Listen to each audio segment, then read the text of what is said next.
You're born a girl in medieval Europe. Congratulations, you've already lost the lottery. Your mother dies bringing you into this world. Not exactly rare since it happens to 1 in 3 women. You start life as both a burden and a living receipt for what it costs. Here's what life was really like for a woman in medieval Europe. Okay, so, if you're here a lot, you know I ask for likes and subscribes, but seriously, where are you guys? Comment your location and time. Sometimes I see someone from California listening at 3 p.m, and I'm like, are you napping? So here's the plan. We're going back to medieval Europe, but first things first, get yourself comfortable, and I mean properly comfortable. This is going to be a good one. The darkness breaks. That's your first memory. Not light exactly, but the absence of darkness. Grey dawn filters through the tiny window of your family's one-room cottage. The air is thick with wood smoke and something else. The smell of fresh blood and sweat. You're hours old and your mother is dead. Your aunt is holding you, her face twisted with grief and exhaustion. She hasn't slept. No one has. They've been too busy trying to stop the bleeding, but it didn't work. It never works, not for the women who just keep bleeding. Will she make it? Your aunt whispers to the midwife, who's wrapping your mother's body in a sheet stained dark with blood. The midwife glances at you, this tiny, red-faced thing. The babe? Maybe. Depends if they can find a wet nurse fast enough. Your father sits in the corner, face buried in his hands. He hasn't looked at you once. The neighbours will later say he loved your mother fiercely, that he'd worked extra in the fields for 2 years to afford the dowry her father demanded, that they'd been happy, something rare in a world where marriage is usually just a business transaction with extra steps. So yeah, welcome to your life. Day 1, and you've already killed the one person your father ever loved. Not the best start. They find a wet nurse, a woman from 2 villages over who lost her own baby a month ago. Her milk keeps you alive, but she can't stay forever. She has other children, a husband, a life that isn't about feeding someone else's motherless daughter. Fast forward 3 months. She's taking a new wife, your aunt tells the midwife as they hang laundry. They don't realise you're close enough to hear, swaddled in a basket under the oak tree. Already? The grave's hardly settled. Your aunt shrugs. What choice does he have? He can't raise a baby alone, can't work the fields with an infant on his back. Who is she? The miller's daughter, young, strong, good hips. Your aunt's voice drops. Widower with a baby isn't exactly a prize, but her father's eager to be rid of her. Too many mouths already. The midwife clicks her tongue. And the baby? What does the new one think of another woman's child? The silence speaks volumes. Your new mother, stepmother, though that's not really a word people use much yet, arrives a week later. She's 17, nearly a decade younger than your father. Her face is plain, her hands already rough from work. She looks at you the way someone might look at an extra chore they didn't expect. She's small, is all she says. Your earliest real memories form around age 3. By then, you're just another fixture in the household, like the wooden table or the cooking pot, a thing that exists, neither particularly loved nor hated. You're useful sometimes, a burden other times, but mostly just there. Your stepmother isn't cruel. That's worth noting. In a world where stepmothers beating their husbands' previous children to death isn't exactly uncommon, yours is practically a saint. She feeds you the same food as her own babies when they come along. She doesn't hit you more than any other child. When you're sick, she gives you the same remedies she gives her blood children.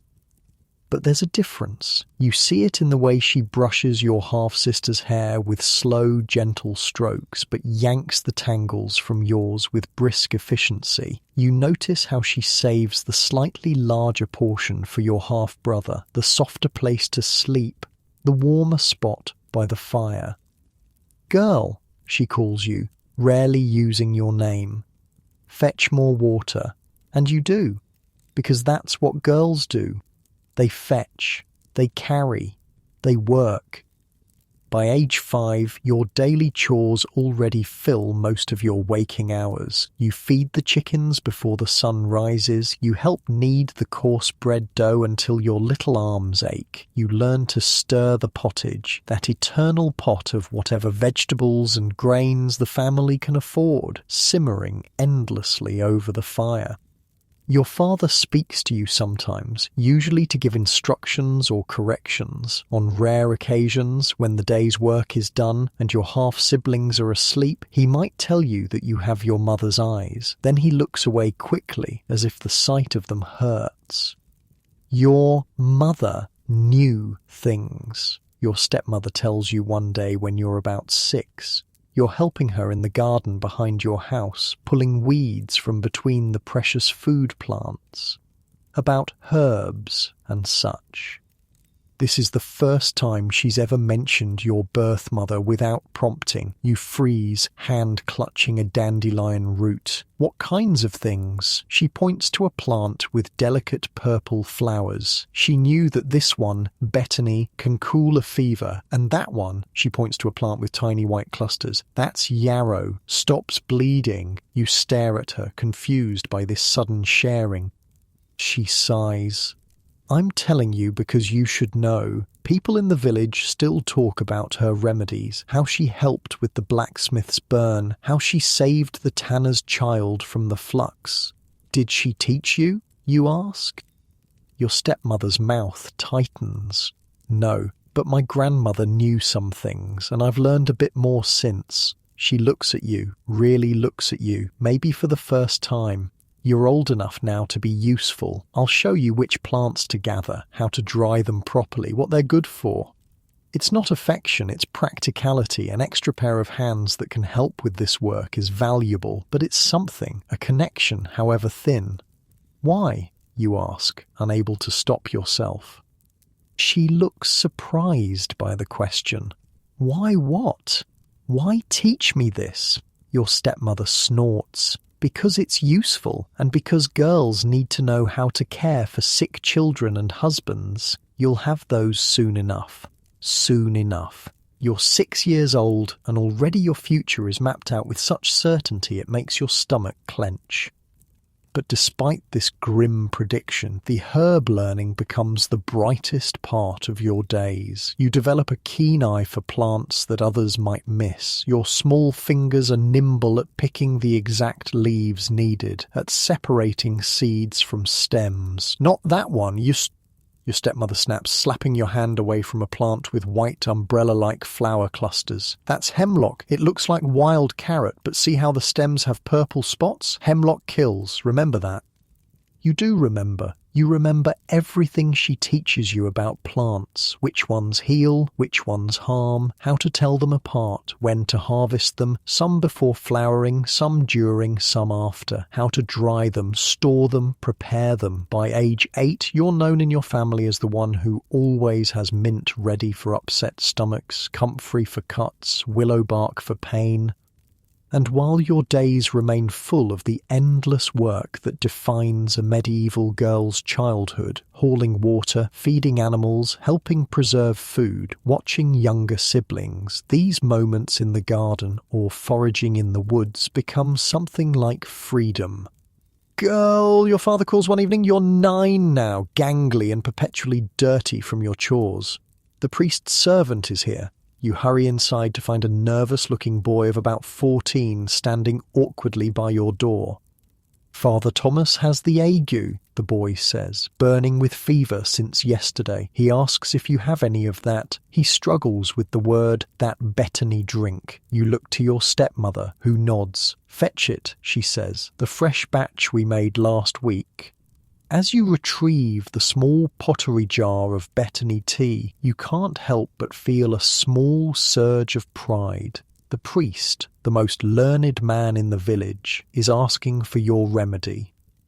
Tell him to drink it as hot as he can stand 3 times before morning, your stepmother instructs the boy, and come back tomorrow if the fever hasn't broken. The boy nods, carefully taking the precious jar. He hesitates before leaving. My mother says thank you for the yarrow last month. Her bleeding stopped right away. After he leaves, your father grunts. Thomas better pay this time. Prayers don't fill our bellies. Your stepmother makes a dismissive noise. He'll pay. He always does eventually. You realise then that these remedies aren't just helping people. They're helping your family survive. A few extra coins or a loaf of white bread from the priest's own table makes a difference in a life where hunger is never far away. Not all men of God approve of your family's herbal work, though. The travelling friar who visits twice a year scowls when he sees the bundles of herbs hanging from your rafters.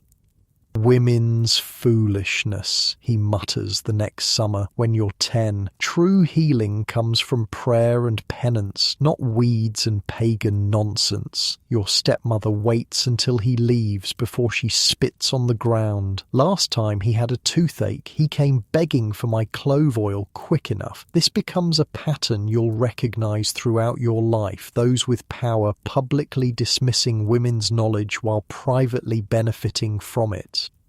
Winter arrives harsh and sudden that year, the kind of cold that kills the old and very young, the kind that makes food stores dwindle too quickly. By January, your family is stretching meals dangerously thin. Your stepmother waters down the pottage until it's hardly more than hot water with the memory of vegetables. The butcher's wife is having a hard labour, a woman tells your stepmother one bitter morning. Been at it since yesterday. The baby won't come.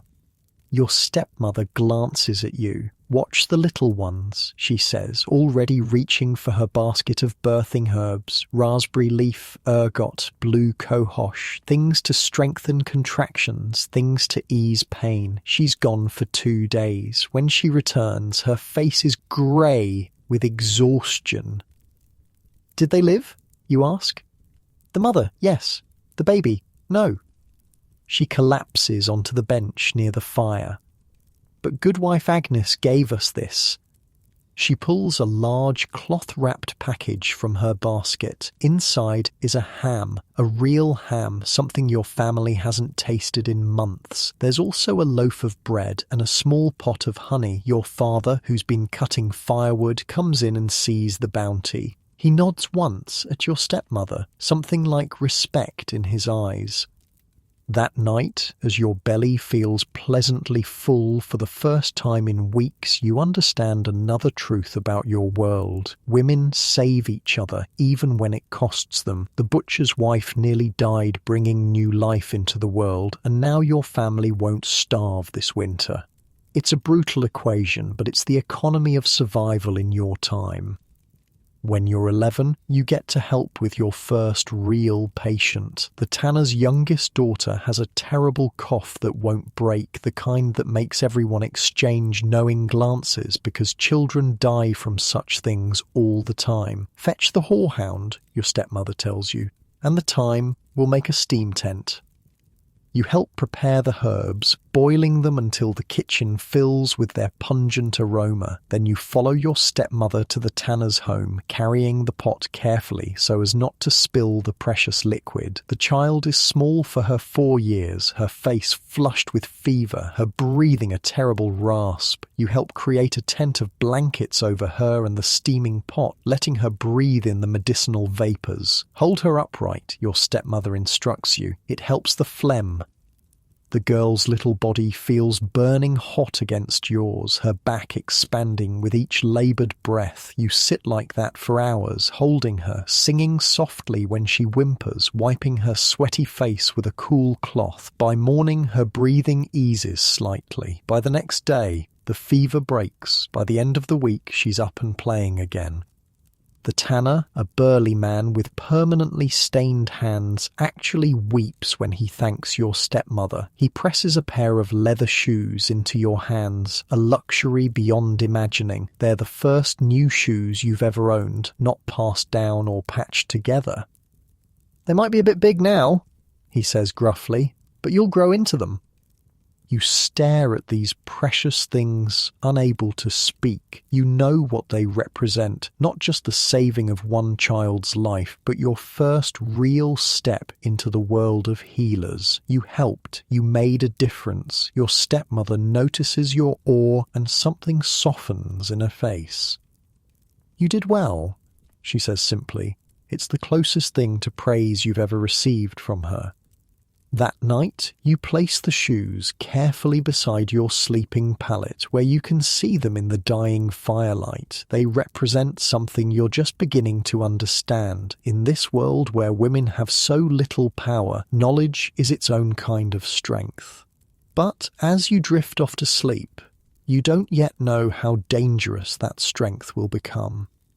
Your 12th year brings changes to your body that seem both mysterious and alarming. Your stepmother explains the basics with characteristic bluntness. You're becoming a woman now, she says, showing you how to use the rags you'll need monthly, which means you can bear children. The way she says it sounds like a warning. How long until I'm married, you ask, though you already know the answer. Soon enough, your father's been talking to the miller about his apprentice. The boy will have his own mill one day, which means steady food. She looks you over critically. You're skinny still, but you've got your mother's wide hips. Good for birthing. You're being assessed like livestock, and you know it. But this is the way of your world. Girls aren't raised with dreams of love or passion. They're raised to be practical vessels for continuing family lines, for forging alliances between families for economic gain. What if I don't want to marry yet? The question slips out before you can stop it. Your stepmother's laugh is short and harsh. Want? What does want have to do with anything? You think I wanted to marry your father and raise another woman's child? We do what we must. The rebuke stings, but the rare glimpse into her feelings stings more. You've never really considered that she might not have wanted this life either. Besides, she continues more gently, seeing your face fall, what else would you do? A woman alone has no protection, no rights. You need a husband.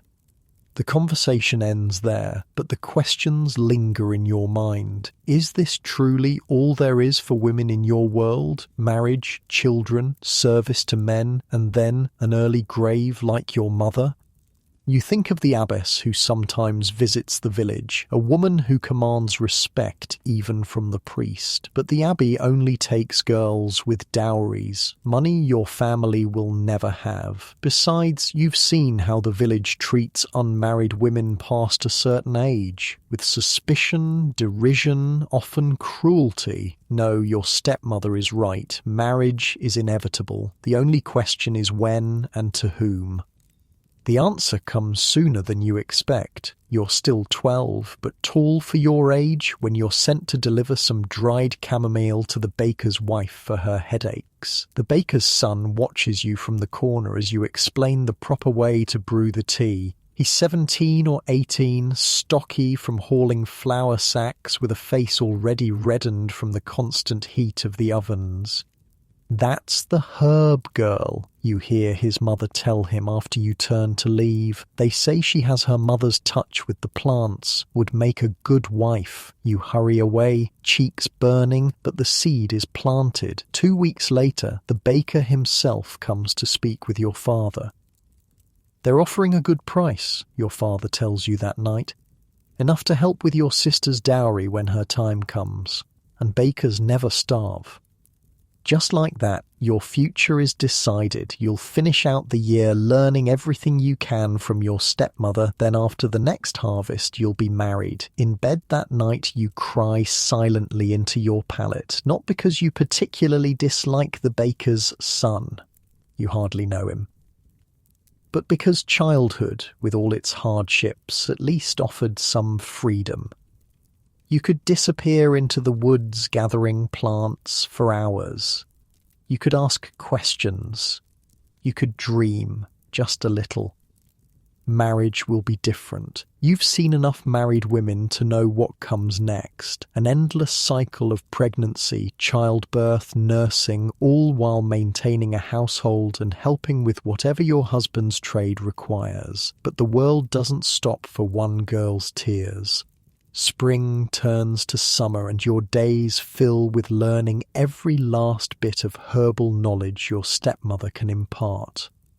"Pay attention," she says sharply as you help her prepare a batch of ointment for burns. "Your husband's family will expect you to know these things. It's part of why they want you. The ointment requires beeswax, which is expensive. You've been allowed to use some only because the blacksmith paid well for the last batch after it healed his apprentice's burned arm. Remember," she continues, "the herbs must never be boiled in the wax, only gently warmed. Too much heat destroys their virtue."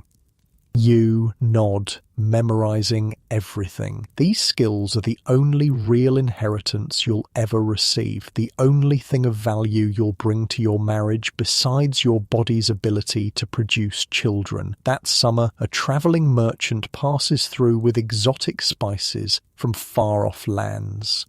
Your stepmother trades a healing salve for a small packet of cinnamon. "For women's monthly troubles," she explains, letting you smell the strange, sweet bark. "Just a pinch in hot water eases the cramping." You treasure this new knowledge, adding it to your growing mental store of remedies. Each plant, each preparation feels like a small piece of armor you're gathering for the battles ahead. Your 13th birthday passes without celebration. No one in your family marks birthdays with any special notice. But you quietly observe it yourself, knowing it's likely your last year in your father's home. Winter arrives again, harsh as ever. Your family huddles around the central fire at night, everyone sleeping close together for warmth. Food grows scarce by February. Your youngest half-brother, not yet 3, develops a cough. You recognize the sound immediately. The same terrible rasp you heard in the tanner's daughter years ago. Without being asked, you gather horehound and thyme, prepare the steam tent, show your stepmother you remember her teachings. For 3 days and nights you take turns sitting with the boy, holding him upright, wiping his feverish brow. On the 4th morning his breathing eases. By the week's end he's recovering. Your stepmother doesn't thank you. That's not her way. But that night she places an extra piece of bread beside your bowl. "You'll make a healer yet," is all she says, but you can hear the approval in her voice.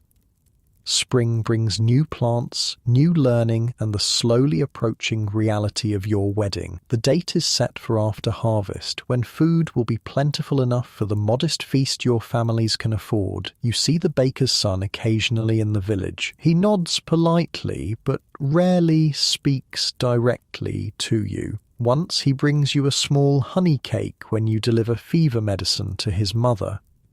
"Thomas made it himself," his mother says proudly. "He has the touch with the ovens, just like his father." You thank him, and for a brief moment as your eyes meet, you wonder if perhaps marriage to this quiet boy might not be so terrible after all. But your 14th summer, your last as an unmarried girl, summer ends too quickly. Before you know it, the grain is being harvested, the apples picked, the winter vegetables stored away. And then one crisp autumn morning, your stepmother wakes you before dawn. "Today's the day," she says, holding out a bundle. Inside is her own wedding dress, altered to fit you. It's the finest thing you'll ever wear, still plain by noble standards, but made of decent linen with tiny embroidered flowers around the neck. "My mother made those," she says, seeing you touch the stitching. There's an unfamiliar softness in her voice. "She was good with a needle." You're bathed in water warmed over the fire, another luxury saved for special occasions. Your hair is combed and braided with a few late wildflowers woven in. As the sun rises fully, you walk with your family to the village church. Not inside, marriages happen outside the church doors in your time. The baker's family is already waiting, along with what seems like the entire village. The baker's son, Thomas, you remind yourself, your future husband's name is Thomas, stands stiffly in his best clothes, looking both proud and terrified. Father Gregory, the priest, begins the ceremony with a question. Is there any reason these two should not be joined in matrimony? There's a moment of silence during which you realise this is your last chance to object. But object to what? To the natural order of things? To the only path available to a girl like you? You remain silent and the ceremony continues. Thomas speaks his vows clearly, promising to provide for you, to protect you. You speak yours in turn, promising obedience, service, faithfulness. There's no ring. Such luxuries are for nobles. Instead, Thomas places a single silver coin in your palm, symbolizing his commitment to your material welfare. You close your fingers around it, feeling the weight of this small treasure and the much heavier weight of what it represents. And just like that, it's done. You're a wife now, a woman. Your childhood, such as it was, is over. The modest feast that follows is the most abundant meal you've had in your life. The baker has provided bread, of course, not the coarse dark loaf of every day, but white bread, the kind usually reserved for the Lord's table. There's ale and some roasted meat, vegetable pottage, even a honey cake. As twilight falls, you begin the procession to your new home, a small room attached to the bakery. It's traditional for the entire wedding party to accompany the couple, to witness the consummation and ensure the marriage is valid. Your stomach twists with anxiety. You know, in theory, what happens between men and women. You've lived in a one-room house all your life. There are no secrets in such close quarters. Your stepmother gave you a brief practical explanation a few days ago, but theory and practice are very different things. The small room has been decorated with a few autumn flowers. There's a real bed, not just pallets on the floor like in your family's home. Someone has placed a cup of wine on the small table, presumably to help ease your nerves. The wedding guests crowd in, making ribald jokes, as is customary. Thomas looks as uncomfortable as you feel, his face flushed from ale and embarrassment. Your new mother-in-law steps forward, handing you a small pottery jar. Calendula ointment, she whispers, for after. It helps with discomfort. This unexpected kindness nearly brings tears to your eyes. You clutch the jar, nodding gratefully. What follows is awkward, painful, and mercifully brief. The witnesses cheer when it's done and finally file out, leaving you alone with this man who is now your husband. Thomas turns to you in the darkness, his voice uncertain. Are you all right? You don't know how to answer that. Your body hurts. Your emotions are a tangled mess. But this is your life now, for better or worse. Yes, you lie, because it seems kinder than the truth. He nods, seemingly relieved, and soon falls asleep beside you. You lie awake much longer, staring at the unfamiliar ceiling, wondering what tomorrow will bring. This is what it means to be a woman in medieval Europe. You've survived childhood, which already puts you ahead of many. You've learned skills that might help you survive the dangers of adulthood. You're married with a roof over your head and bread on your table. By the standards of your time, you're doing well, better than many. But as you finally drift towards sleep, one hand clutching the small jar of healing ointment, you can't help wondering if there might have been some other path, some world where women's lives hold more possibilities than this. Tomorrow, you'll wake before dawn to help your husband light the bakery ovens. You'll spend your days learning a new household, new expectations, new duties. You'll use your herbal knowledge when neighbours come asking for remedies. You'll prepare for the almost inevitable reality of pregnancy, hoping you don't meet the same fate as your mother. This is your world. These are its rules, and for now at least, you're still alive to play the game. Your first morning as a married woman starts before the sun. Thomas shakes you awake at what feels like the middle of the night. "The ovens," he whispers. "Father will be angry if they're not hot when he arrives." You blink away sleep, wincing at the soreness between your legs, and hurry to dress. No time for washing or even properly braiding your hair. The baker's trade waits for no one, not even newlyweds. The bakery sits at the edge of the village green, with the tiny room where you slept attached to its back. The main room holds 2 massive stone ovens that need to be blazing hot before the dough is ready. Thomas shows you how to stack the kindling just so, how to feed the flames until they roar. The heat is intense, nothing like the modest cooking fire in your father's home. By the time your father-in-law arrives, sweat trickles down your back despite the autumn chill outside.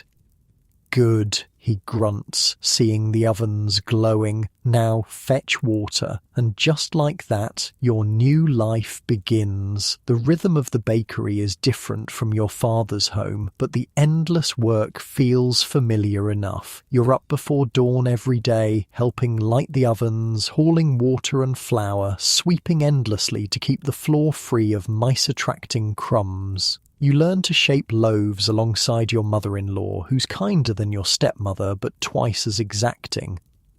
"No, no," she tuts, taking a misshapen loaf from your hands. "Like this, gentle but firm. The bread knows if you're afraid of it." You try again, pressing the heels of your hands into the dense dough, turning it just so. Your mother-in-law nods approvingly. "Better, you'll learn. Thomas took years to get it right, and he was raised in a bakery."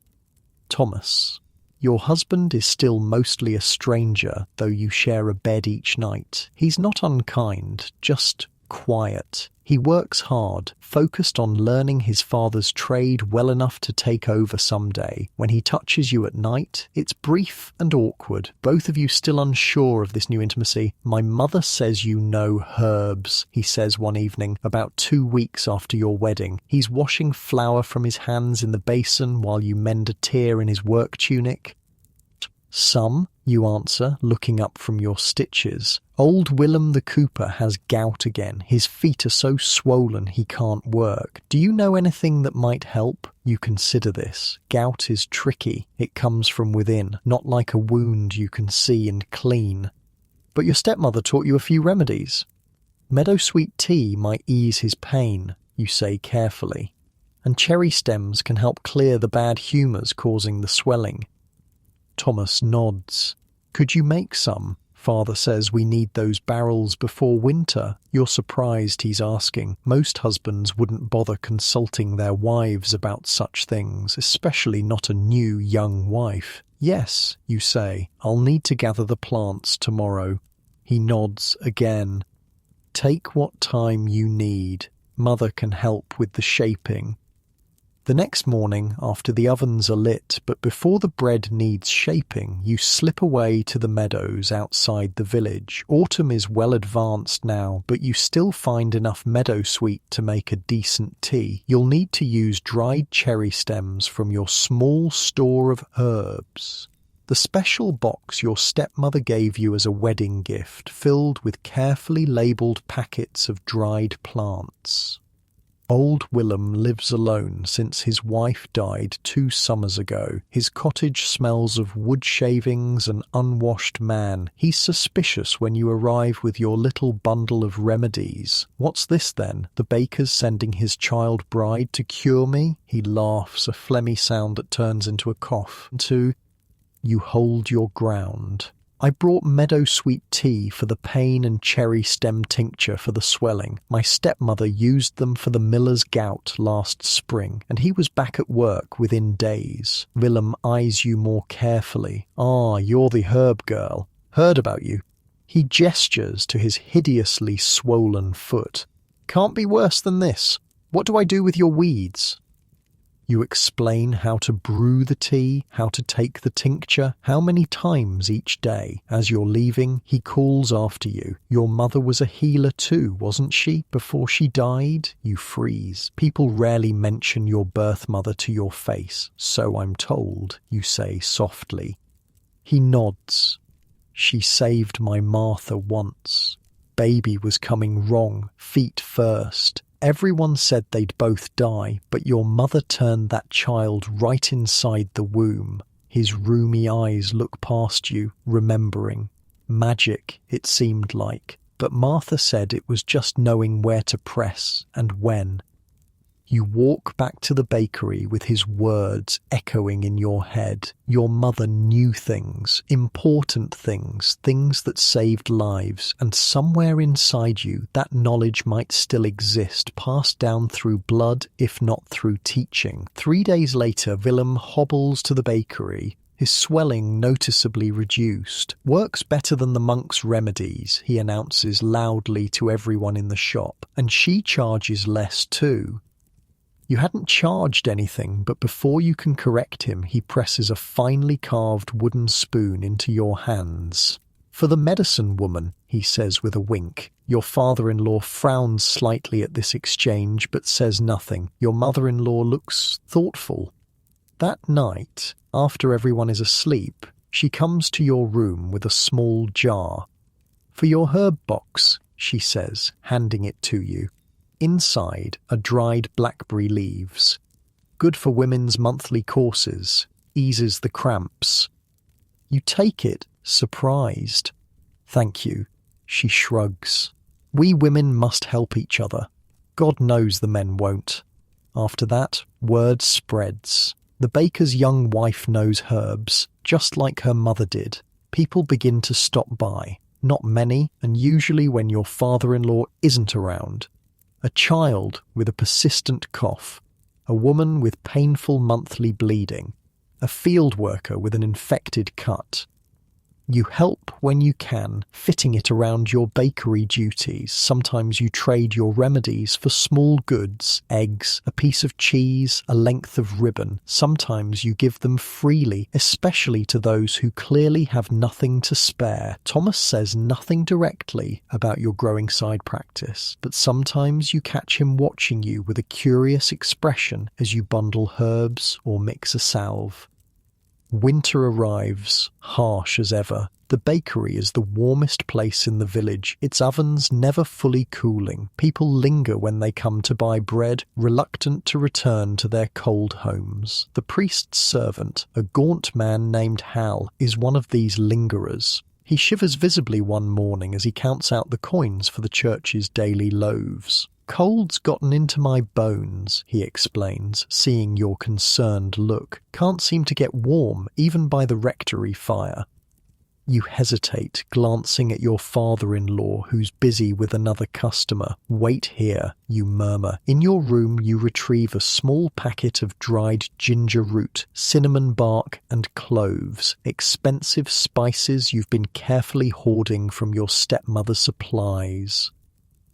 Add a pinch to hot wine before bed, you tell Hal quietly. It will warm you from within and help you sleep. He takes it gratefully. What do I owe you? You think quickly. Ask Father Thomas if he still has that book of plant drawings, the one from the monastery. I'd like to see it sometime. Hal nods, tucking the packet into his tunic. I'll ask, though he guards his books jealously. Your father-in-law gives you an odd look when you return, but doesn't question where you went or what you gave the priest's man. A week later, Hal returns, looking much healthier. He slips you a folded piece of parchment when your father-in-law's back is turned. From Father Thomas, he whispers. You can visit the rectory tomorrow after terce to see the book, but you must not touch it with bare hands. His rule. The parchment contains a brief note in careful script. I will show you the herbal if you will prepare more of your warming remedy. It eases my winter joints as well. Your hands tremble with excitement. A real herbal, a book of plant knowledge. Such things exist mainly in monasteries and noble houses, far beyond the reach of village women like you. Can you manage without me tomorrow morning? You ask Thomas that night. Just for an hour or so. Father Thomas has invited me to see a book of plant drawings. Thomas looks surprised. The priest is showing you his books? You explain about the warming remedy, how it helped both Hal and the priest himself.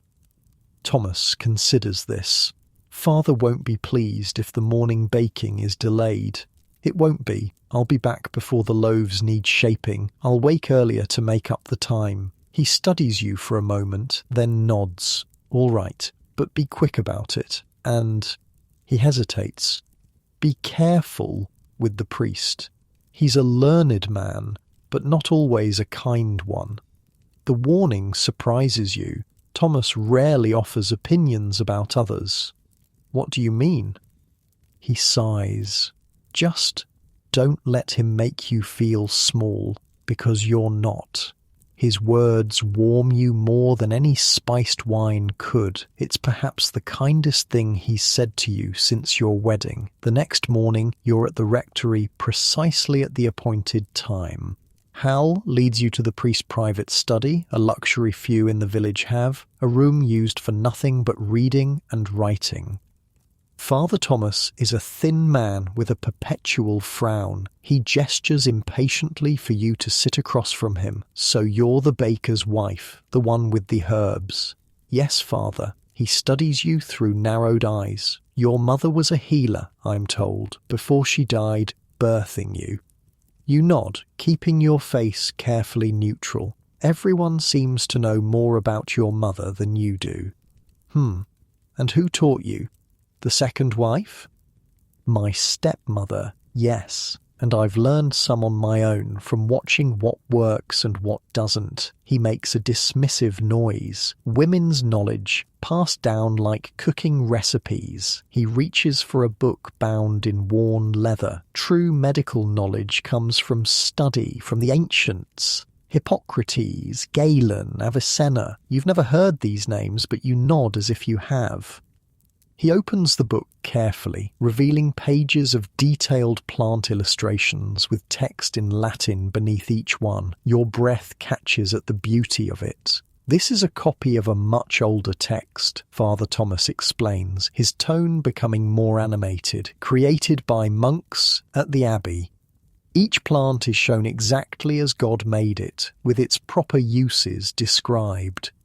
You lean forward, entranced by the detailed drawings.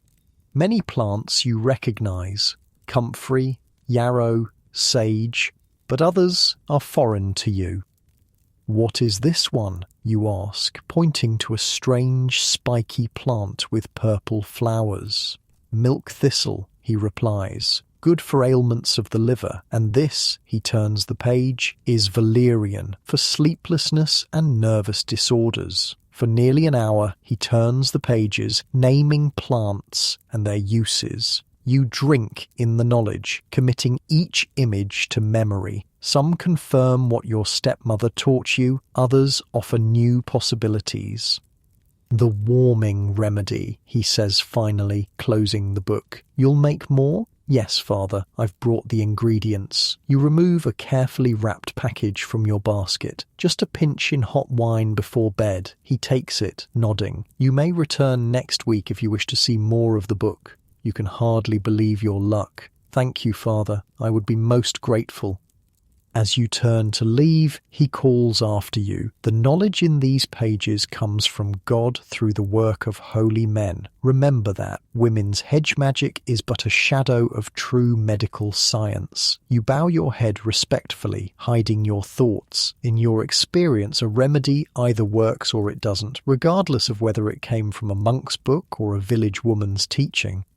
When you return to the bakery, your father-in-law is in a foul mood, complaining about the shaping of the morning's loaves in your absence. Your mother-in-law catches your eye and gives a tiny shake of her head, a warning not to argue. You work twice as hard the rest of the day to make up for your brief absence. That night, your arms ache from kneading and your back throbs from hauling water, but your mind is alive with new knowledge.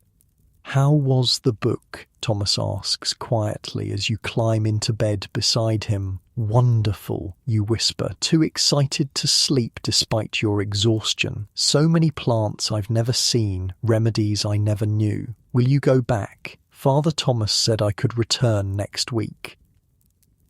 Thomas is silent for a long moment. Then, "Just be careful. Don't neglect your duties here. Father already thinks I was too hasty in choosing a wife." A small knot forms in your stomach. "Am I not doing enough? I wake before dawn, work until after dark." "You do plenty," he interrupts. "It's just, he expected me to marry the chandler's daughter. She comes from more money."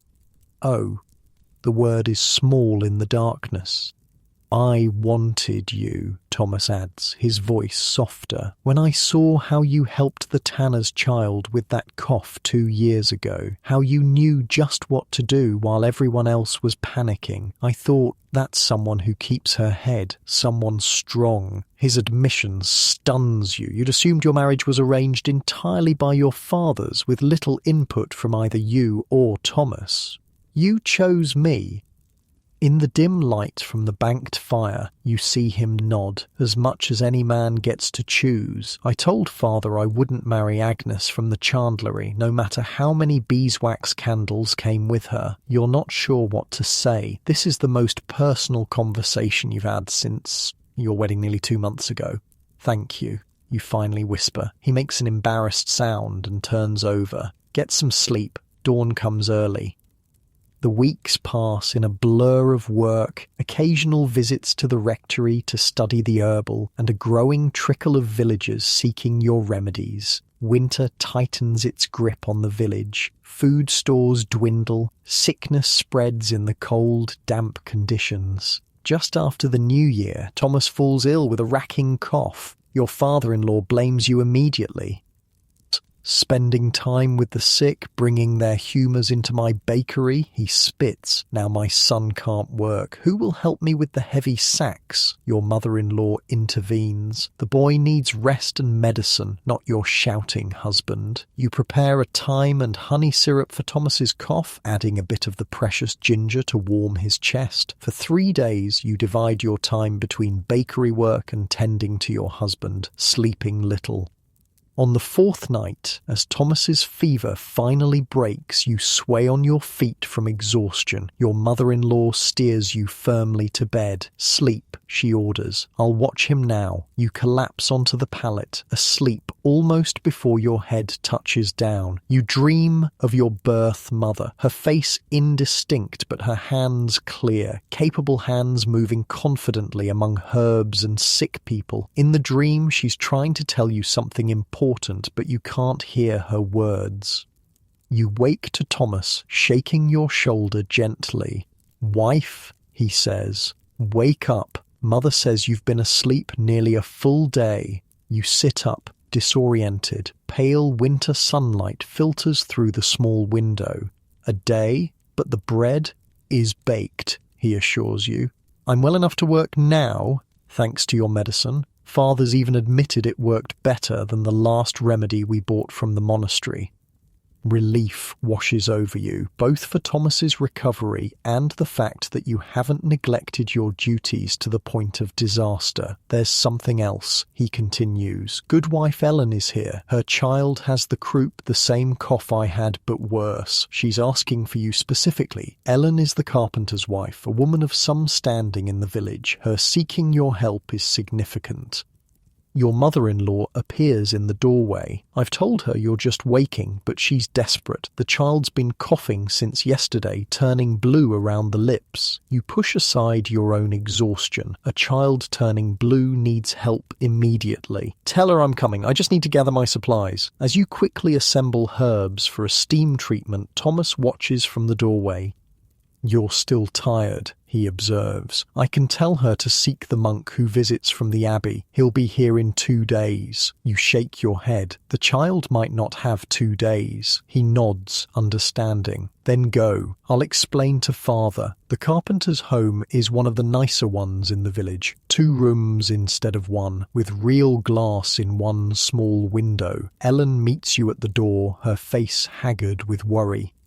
Thank God you've come, she says, pulling you inside. Martin can't seem to catch his breath between coughs. The midwife tried honey and vinegar, but it did nothing. The child, not quite 2 years old, lies listlessly in a small bed near the fire. His breathing is laboured, each inhale a struggle, each exhale ending in a horrible barking cough. When he coughs, you see what Ellen meant. His lips take on a bluish tinge from lack of air. You've seen this before, with your youngest half-brother and others in the village. Croup can kill if the swelling in the throat becomes too great for breath to pass. I need a pot of water boiling, you instruct, and clean cloths, then something to make a tent over the child.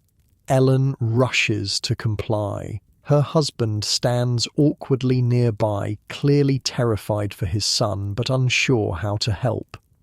While the water heats, you mix a salve of goose fat, camphor, and eucalyptus oil, the latter a rare substance you received in trade from a travelling merchant. You gently rub it on the child's chest and throat. What is that smell? Ellen asks, wrinkling her nose at the strong aroma. Eucalyptus, you explain, from lands far to the south. It opens the breathing passages. You don't add that it cost you nearly a month's worth of saved egg money.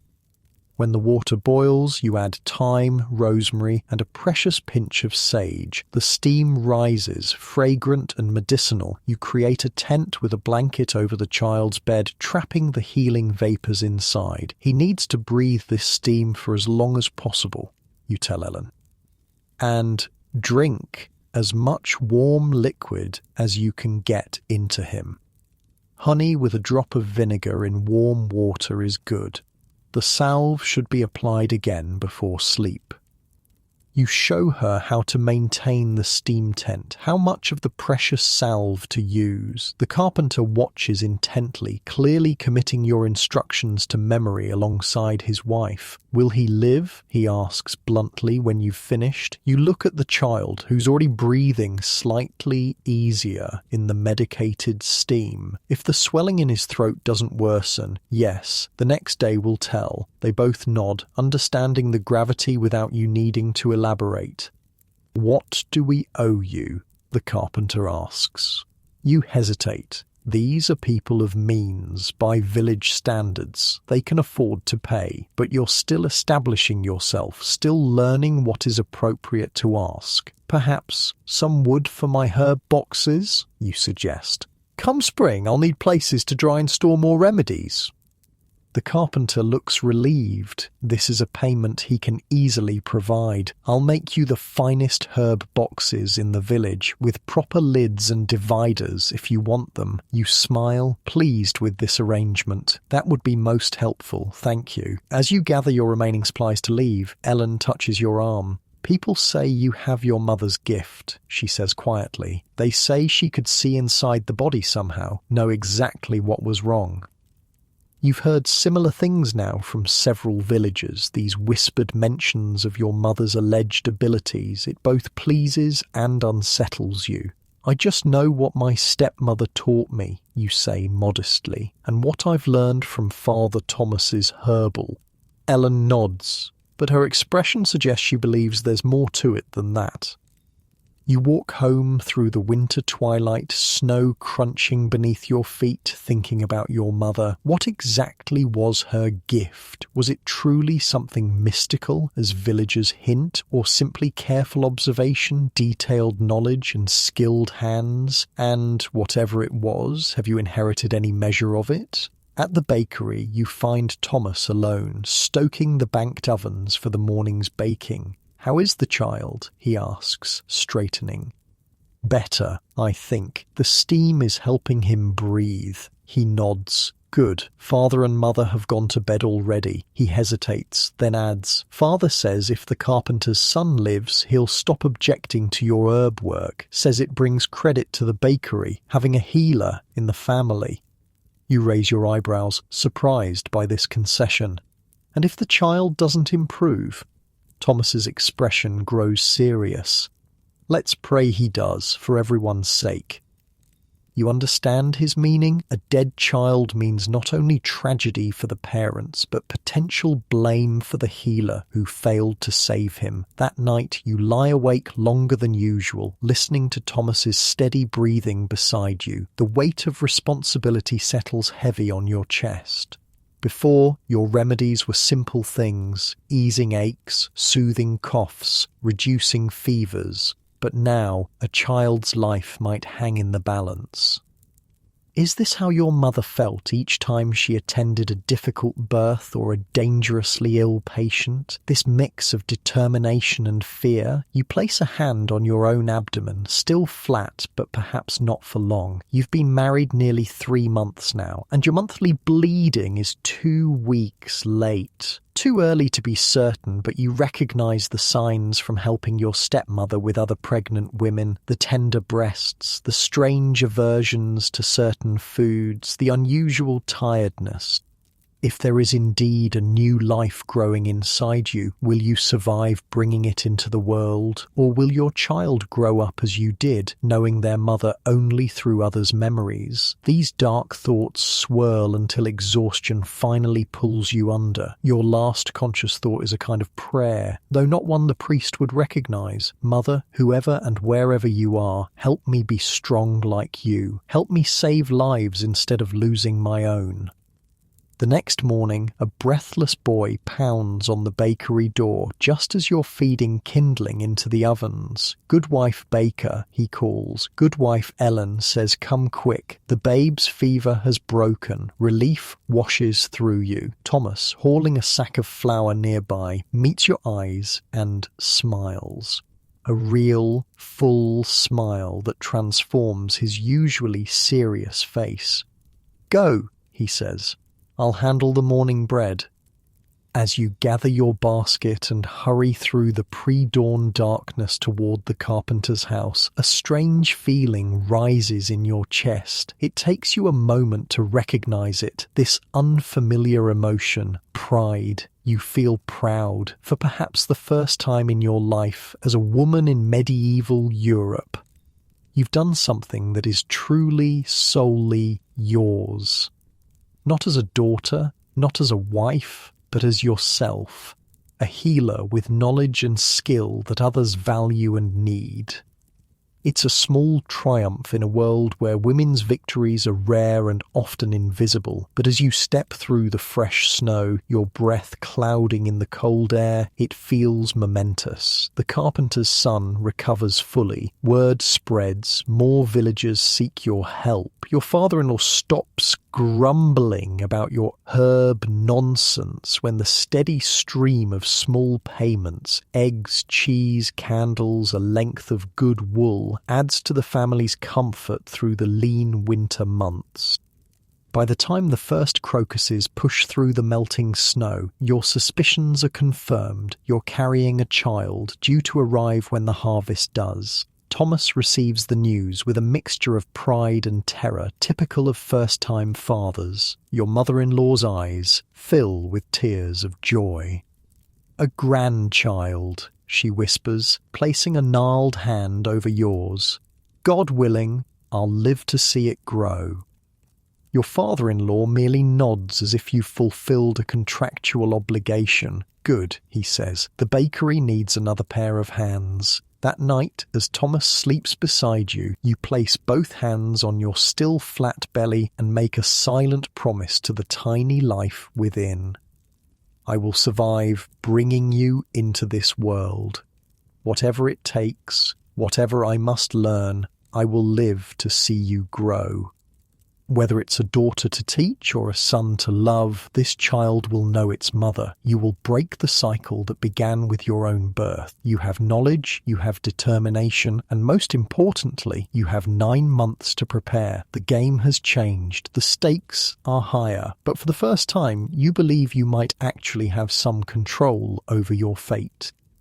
Spring unfolds around you like a slow green miracle. While your body harbours its own hidden growth, the world outside bursts visibly to life. Crocuses giving way to daffodils, bare branches sprouting tender leaves, birdsong returning to fill the dawn air. Your pregnancy changes everything, though not in ways you expected.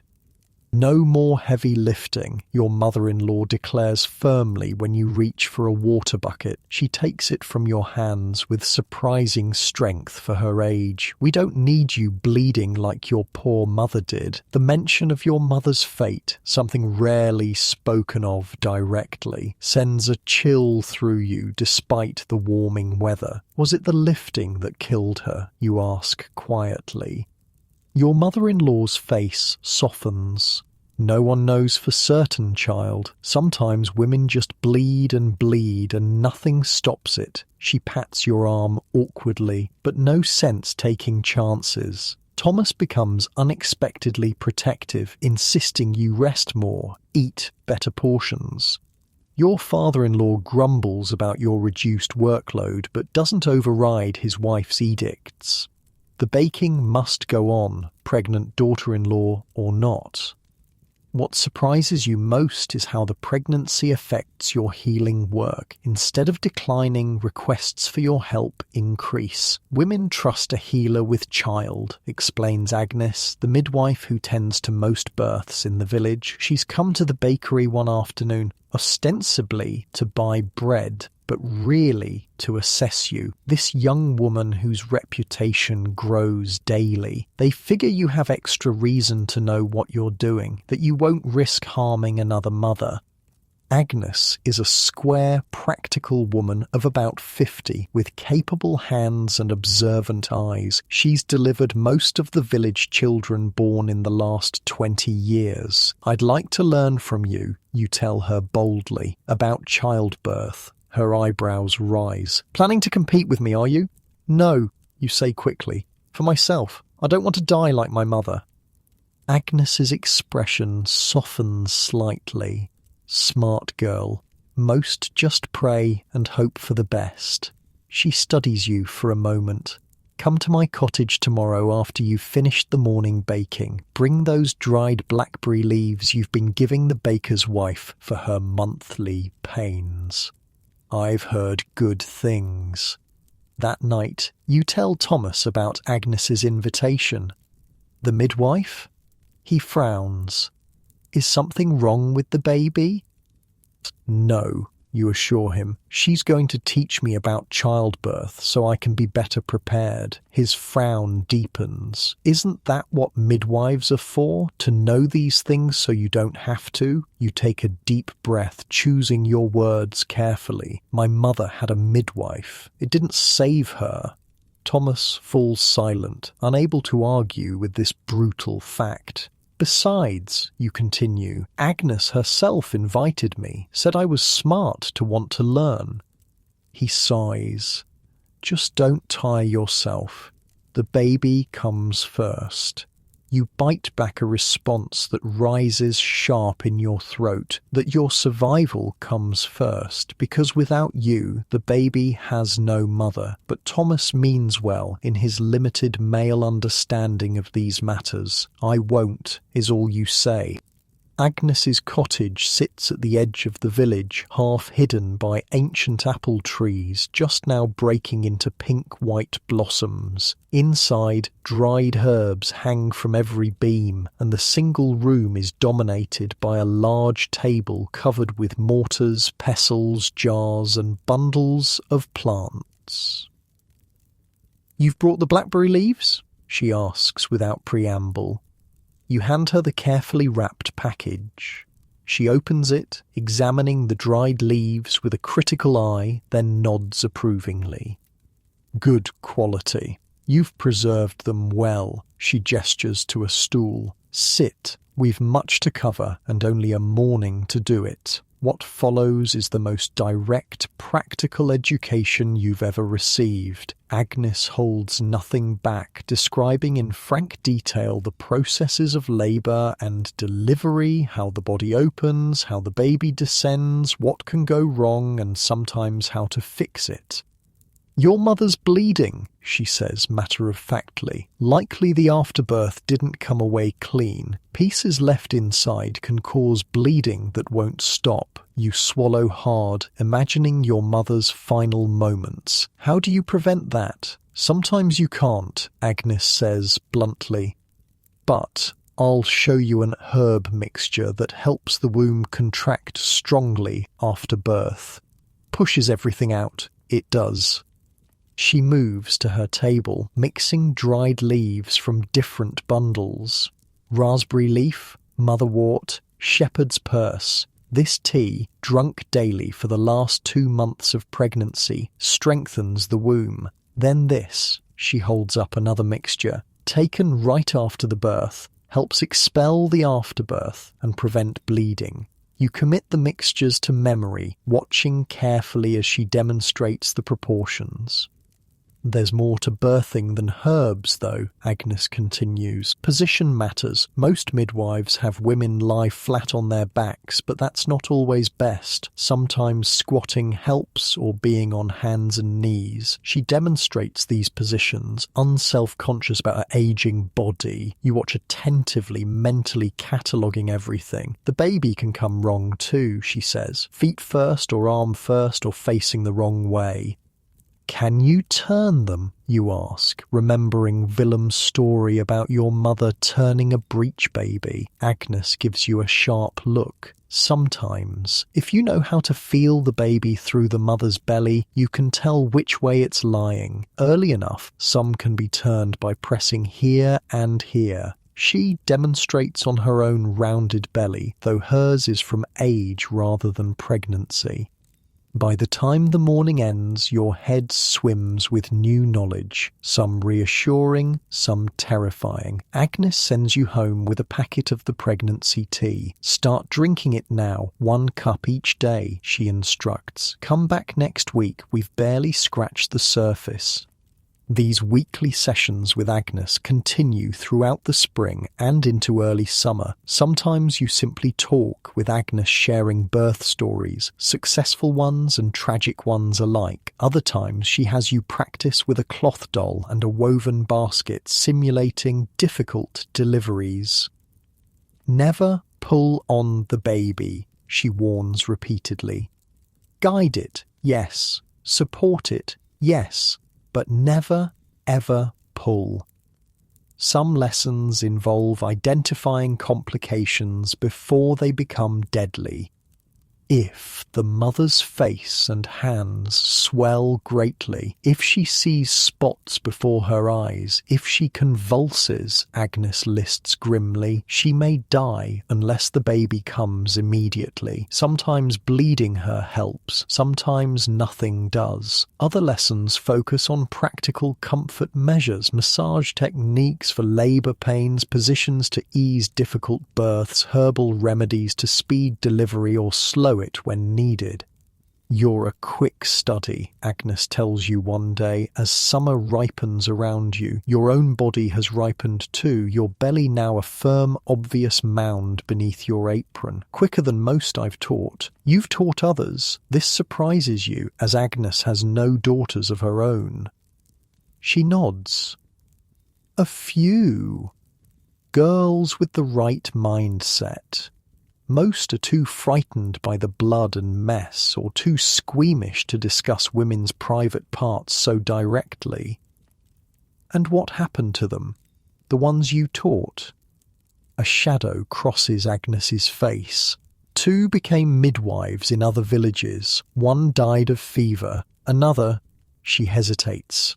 "Another was accused of witchcraft in the next town over, using magic to ease birth pains, they said. Your blood chills." "And did she use magic?" "No. Just herbs and knowledge, same as me, same as you." Agnes sighs heavily.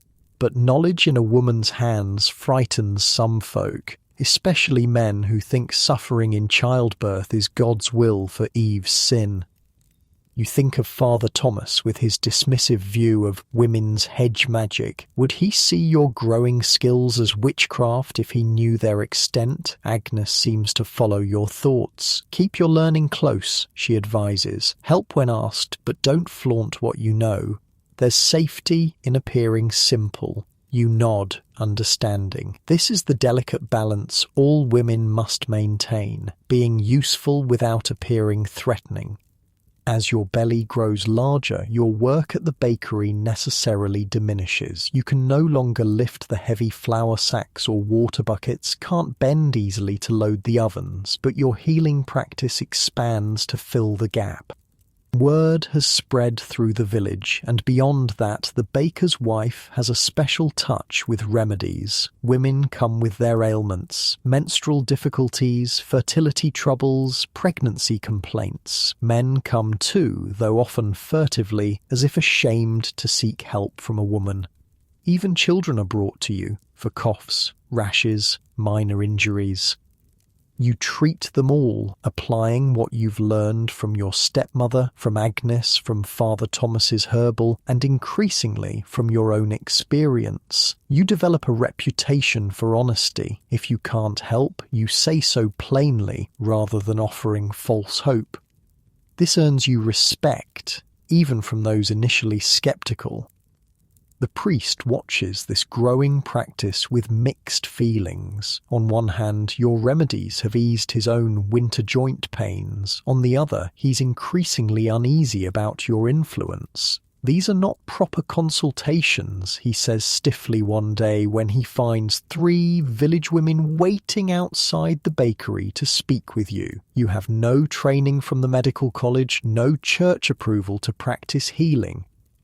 I only offer herbal remedies, Father, you reply carefully. Simple women's knowledge for common complaints. Nothing that contradicts church teaching. He harumphs, but doesn't forbid your work outright. He can't, really. Too many in the village, including himself, have benefited from your skills. By late summer, your pregnancy dominates your daily existence. The heat is oppressive, making the bakery nearly unbearable. You wake in the night, your growing child kicking and rolling inside you. Active one, isn't it? Thomas murmurs sleepily, placing his hand on your swollen belly to feel the movements. Like you, his mother calls from her pallet across the room. Never stopped kicking, day or night. Your poor father couldn't sleep for months. These casual revelations about Thomas's childhood, about his existence before you knew him, fascinate you. Your own mother left no such memories, no such stories. When the first pains come, you're in the garden behind the bakery, harvesting late summer herbs. They're mild at first, a tightening across your lower back, a cramping sensation that comes and goes. You've felt similar twinges for weeks, but these feel different, more purposeful. You finish gathering what you need, then make your way inside.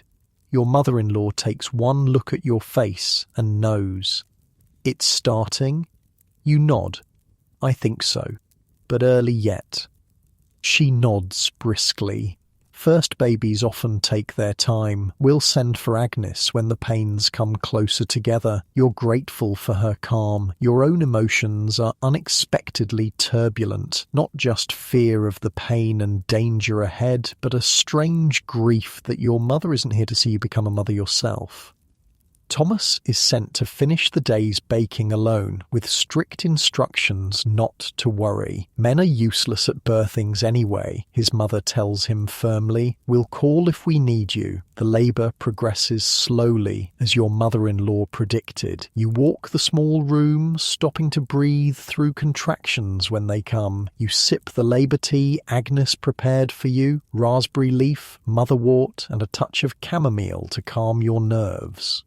By evening, the pains are strong enough that Thomas is sent to fetch Agnes. She arrives promptly, her expression professionally neutral as she assesses you. "Good progress," she announces after examining you. "The baby's head is down, as it should be. Now we wait."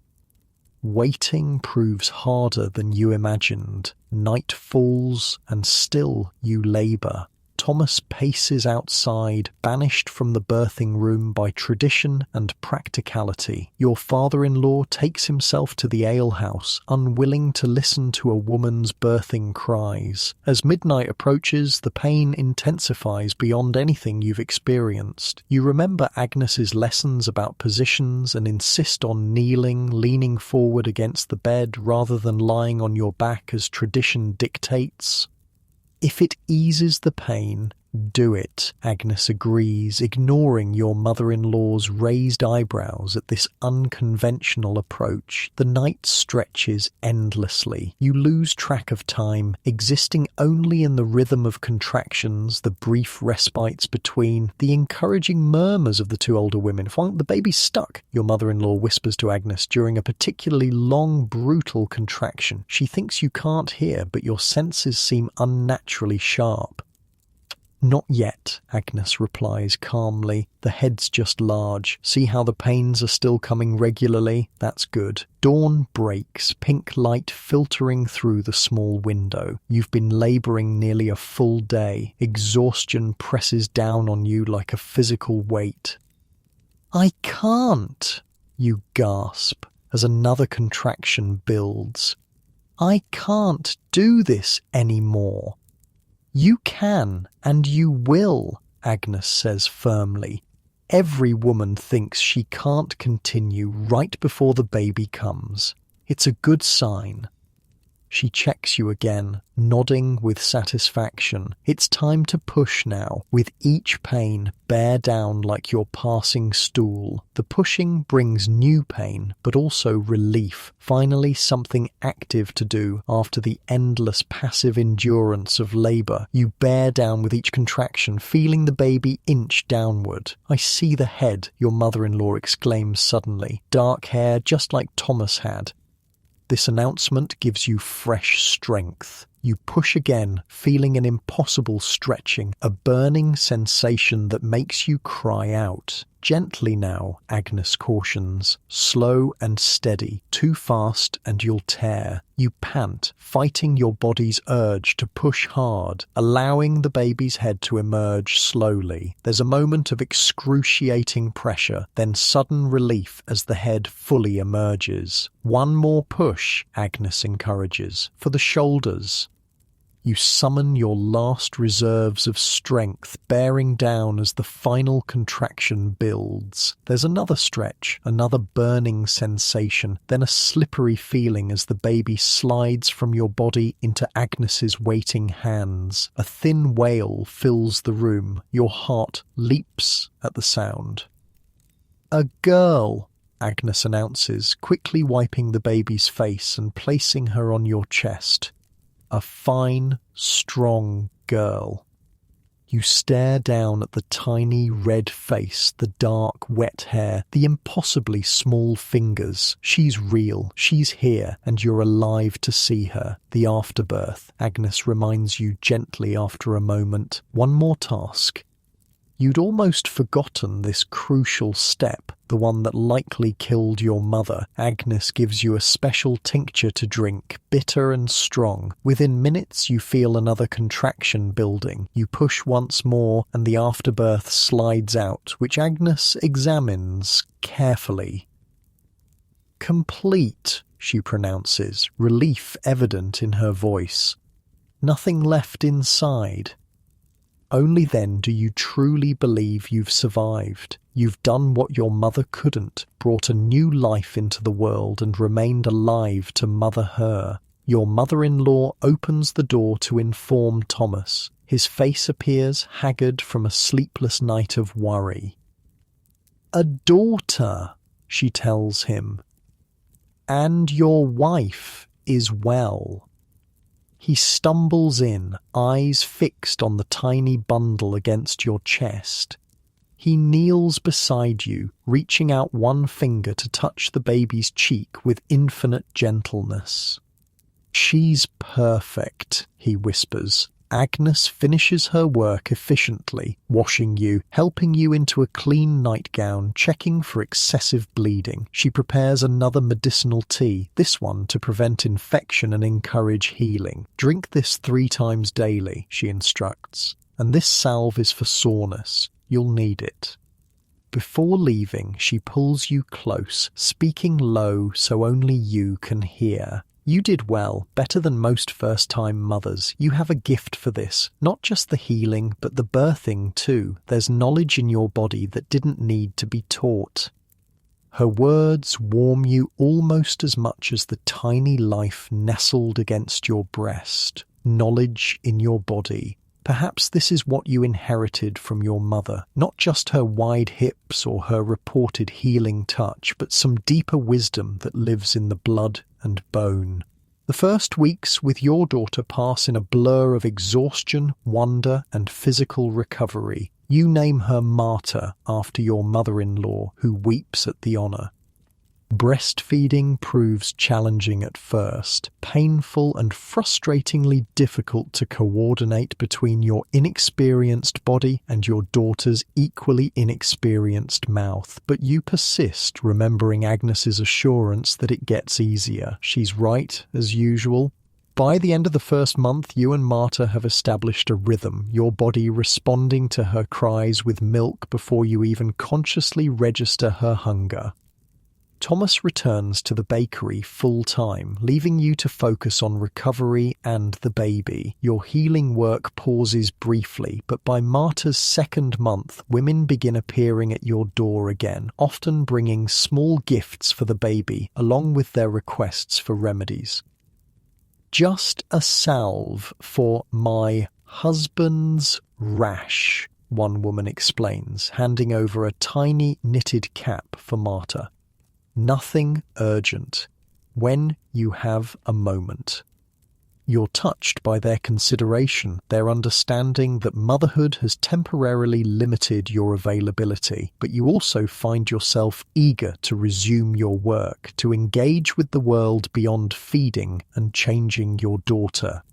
So you develop a new routine. While Marta sleeps, you prepare remedies. When she's awake but content, you see patients, often with her bundled against your chest. Women especially appreciate this arrangement, cooing over your daughter while discussing their ailments. "She'll learn healing from the start," one elderly woman remarks approvingly. "Just as it should be. Knowledge passed mother to daughter."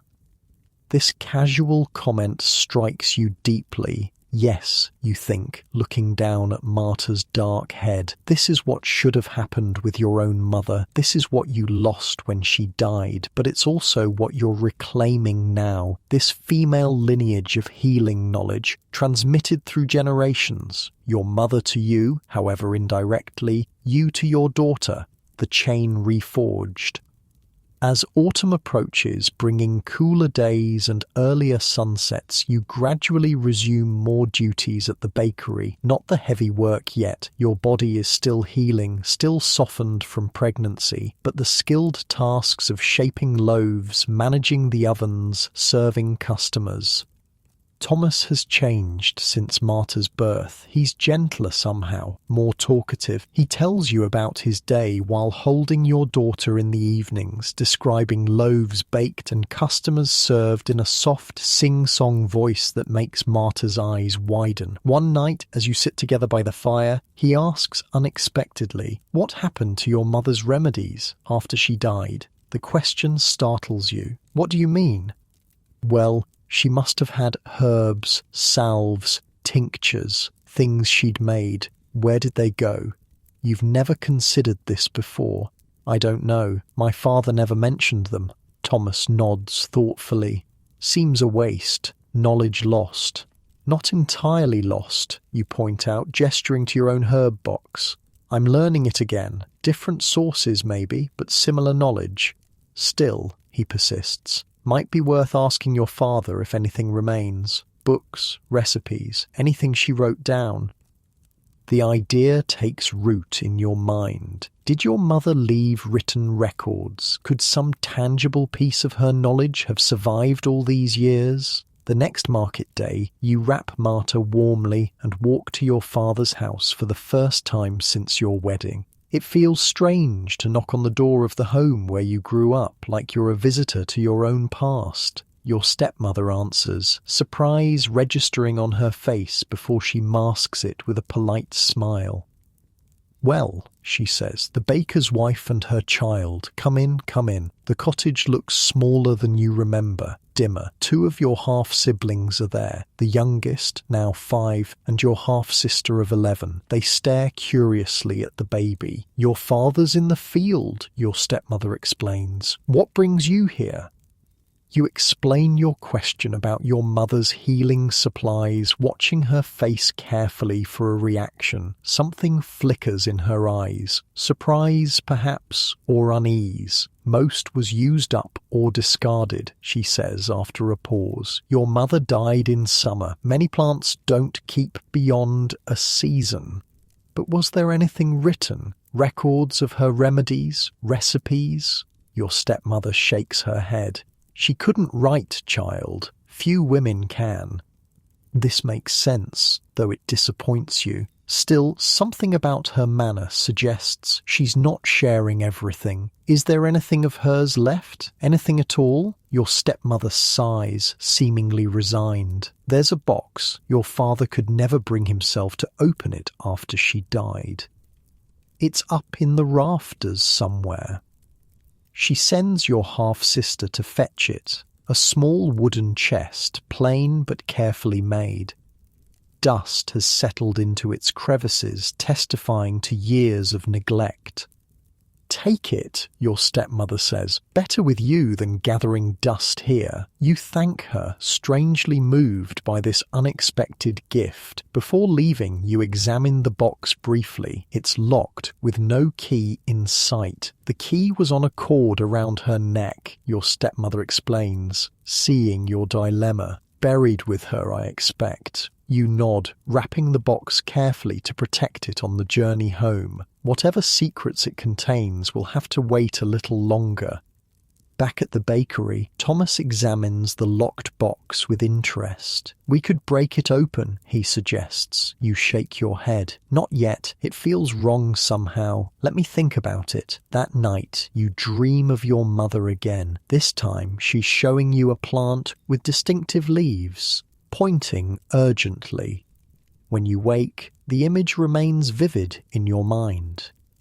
It takes you 3 days to identify the plant from your dream, a specific type of yarrow that grows near the old oak at the village crossroads. You harvest some, uncertain why you feel compelled to do so, and add it to your collection. Agnes visits a week after you've acquired the box, bringing a remedy for a nursing mother's cracked nipples. She notices the dusty chest immediately. "What's this then? Looks old." You explain its origin, showing her the lock without a key. She examines it with professional interest. "Your mother's secrets, eh? Seems a shame to leave them locked away." "I don't want to break it," you admit. "It feels disrespectful." Agnes nods, understanding. "There are ways to open locks without breaking them. Let me see it properly." She turns the box in her hands, studying the lock mechanism with narrowed eyes. Then, to your astonishment, she removes a thin metal tool from her pouch and inserts it into the keyhole, wiggling it with practiced precision. There's a soft click and the lock springs open. "How did you... You begin, amazed. Agnes shrugs. "Midwives need many skills. Sometimes we arrive to find a house locked and a woman alone in labour inside." She doesn't elaborate further, simply hands you the now open box.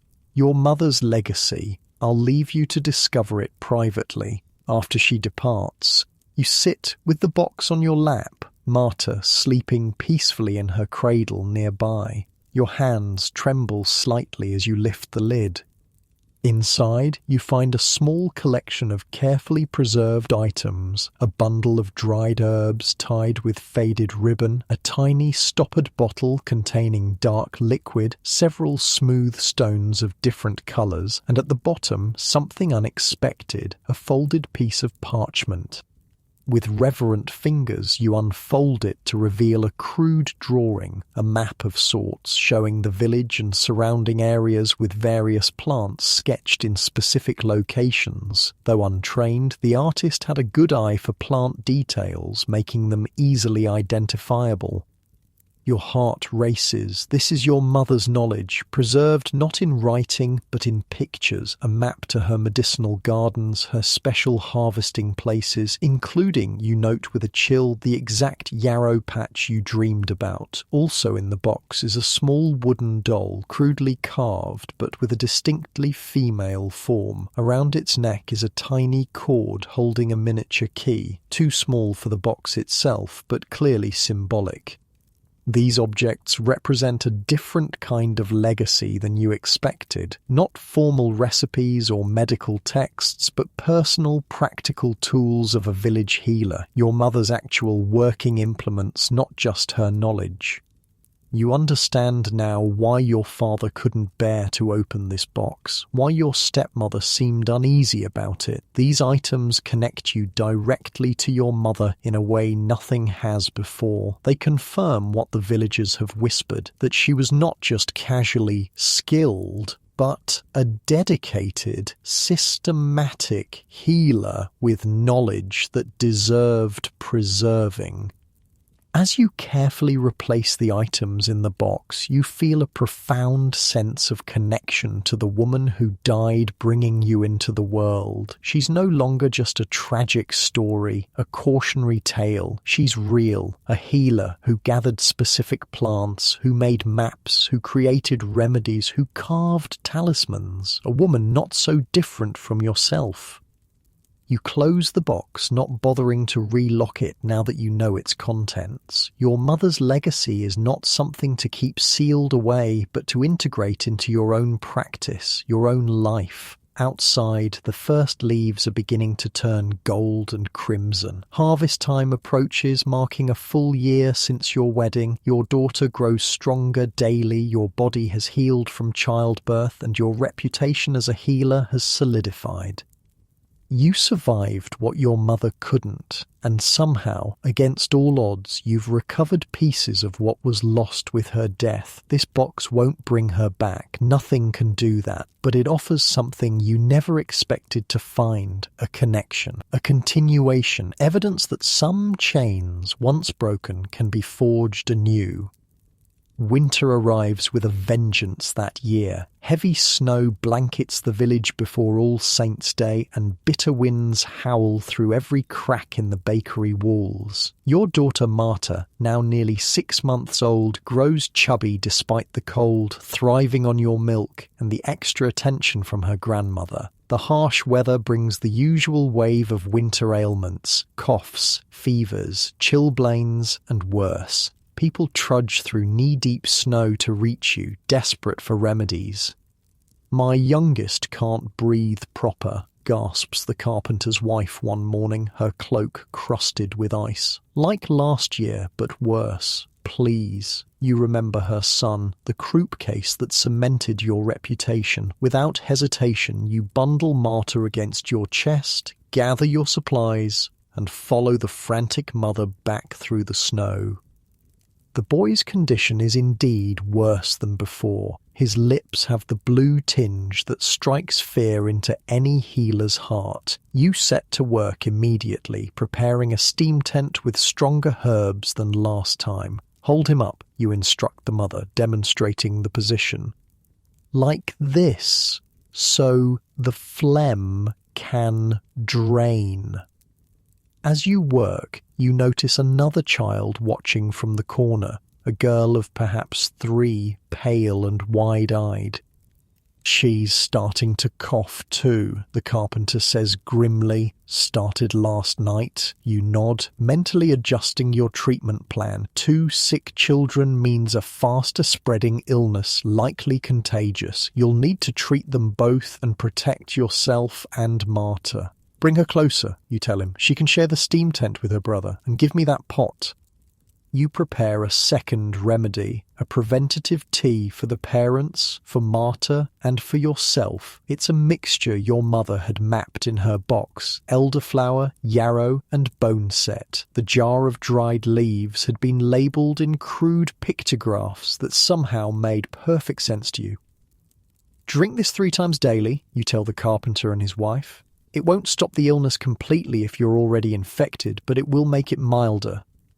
For 3 days you visit the carpenter's family morning and evening. The boy slowly improves, though the girl develops a mild case as you predicted. By the 4th day, both children can breathe normally again, though their coughs will linger for weeks. Word spreads about your successful treatment. Soon, other families with sick children appear at your door. What begins as isolated cases clearly indicates a broader contagion sweeping through the village. You find yourself consulting your mother's box with increasing frequency. The map leads you to hidden patches of winter herbs, evergreen needles, witch hazel bark, dormant roots that still hold medicinal power beneath the frozen ground. The small bottle of dark liquid turns out to be a potent tincture that eases the worst coughing spasms when just a few drops are added to honey. Your mother-in-law watches your growing confidence with a mixture of approval and concern. You're becoming known beyond our village, she tells you one evening as you strain a batch of pine needle syrup. A woman from Westfield asked for you at the market today. Heard you cured the Cooper's twins. You look up sharply. Westfield? That's half a day's walk. She nods. Key. People travel for good healing. It's how reputations grow. She hesitates before adding, it's also how attention comes, not all of it welcome. You understand her warning. A woman with too much influence, too much independent power, risks unwelcome scrutiny from church and state alike. I'm just helping where I can, you say carefully. Nothing more. She gives you a knowing look. Your mother said the same, I'd wager. The comparison warms and unsettles you simultaneously. Pride in following your mother's path mingles with fear of meeting her fate. Not in childbirth, perhaps, but in some other form of premature ending. The winter epidemic keeps you busy well into February. Your herbs run low, forcing you to venture farther afield, following your mother's map to spots beyond the village boundaries. Thomas worries about these expeditions. At least take someone with you, he insists, after you return from one such trip with frost-nipped fingers and a haul of precious willow bark. It's not safe alone. Oh, who? You counter practically. You're needed at the ovens. Your father's too old for such treks, and your mother must watch Marta. He frowns, unable to argue with your logic, but still unhappy with the situation. The solution comes unexpectedly. Willem, the old cooper whose gout you treated in your early days as the baker's wife, appears at your door one snowy morning. Heard you've been foraging alone, he says without preamble. Not wise with wolves about this winter. You've heard the rumours. Livestock taken at the village edges, large tracks in the snow. Hunger drives predators closer to humans in harsh winters. I need certain barks and roots, you explain. They don't store well beyond a season, and my supplies are running low. Willem nods. So, take me with you. My joints pain me less when I keep moving, thanks to your remedies. And I still know how to swing an axe if wolves come. His offer surprises and touches you. You'd do that? You saved my livelihood, he says simply. Seems fair exchange. So begins an unexpected partnership. Every few days, when the weather allows, you and Willem venture into the winter woods. He carries a small axe and a staff, ostensibly for protection, but equally useful for digging roots from frozen ground or reaching high branches. You bring Marta, securely bundled against your chest, and baskets for your findings. Willem turns out to be knowledgeable about the forest in ways you aren't. Or see those tracks? He points to faint indentations in the snow. Deer passed through recently. Where deer feed, you'll often find your herbs nearby. He's right more often than not. Under his guidance, you discover new patches of medicinal plants not marked on your mother's map. You add them to her chart, expanding her legacy with your own discoveries. These expeditions serve another purpose too: education. As you walk, you explain to Willem what you're gathering and why. This pine sap, you demonstrate, carefully scraping sticky resin into a jar, mixed with beeswax and a little oil, makes a salve that draws infection from wounds. Willem listens attentively, occasionally offering forest lore in return. The old people said pine fights winter sickness because it stays green when all else dies. The life force remains strong. You neither confirm nor deny such folk beliefs. There's often wisdom hidden within them, even when the explanation sounds fanciful to modern ears. Life force or not, it works, you say diplomatically. That's what matters. On these journeys, you also talk to Marta, though she's too young to understand. You name plants as you gather them, describe their uses, tell stories about successful treatments. It feels important somehow, this one-sided conversation with your daughter, laying foundations for knowledge she may someday inherit. Your grandmother gathered from this very spot, you tell her one day, harvesting elder bark exactly where your mother's map indicated. Now your mother does, and someday perhaps you will too. This sense of continuity, of female knowledge preserved and transmitted across generations, sustains you through the bitter winter days. March brings thaws and new challenges. As snow melts, the first spring illnesses appear, different from winter's dry coughs and fevers. Now come the fluxes, the stomach ailments, infections from cuts sustained during spring planting and building repairs.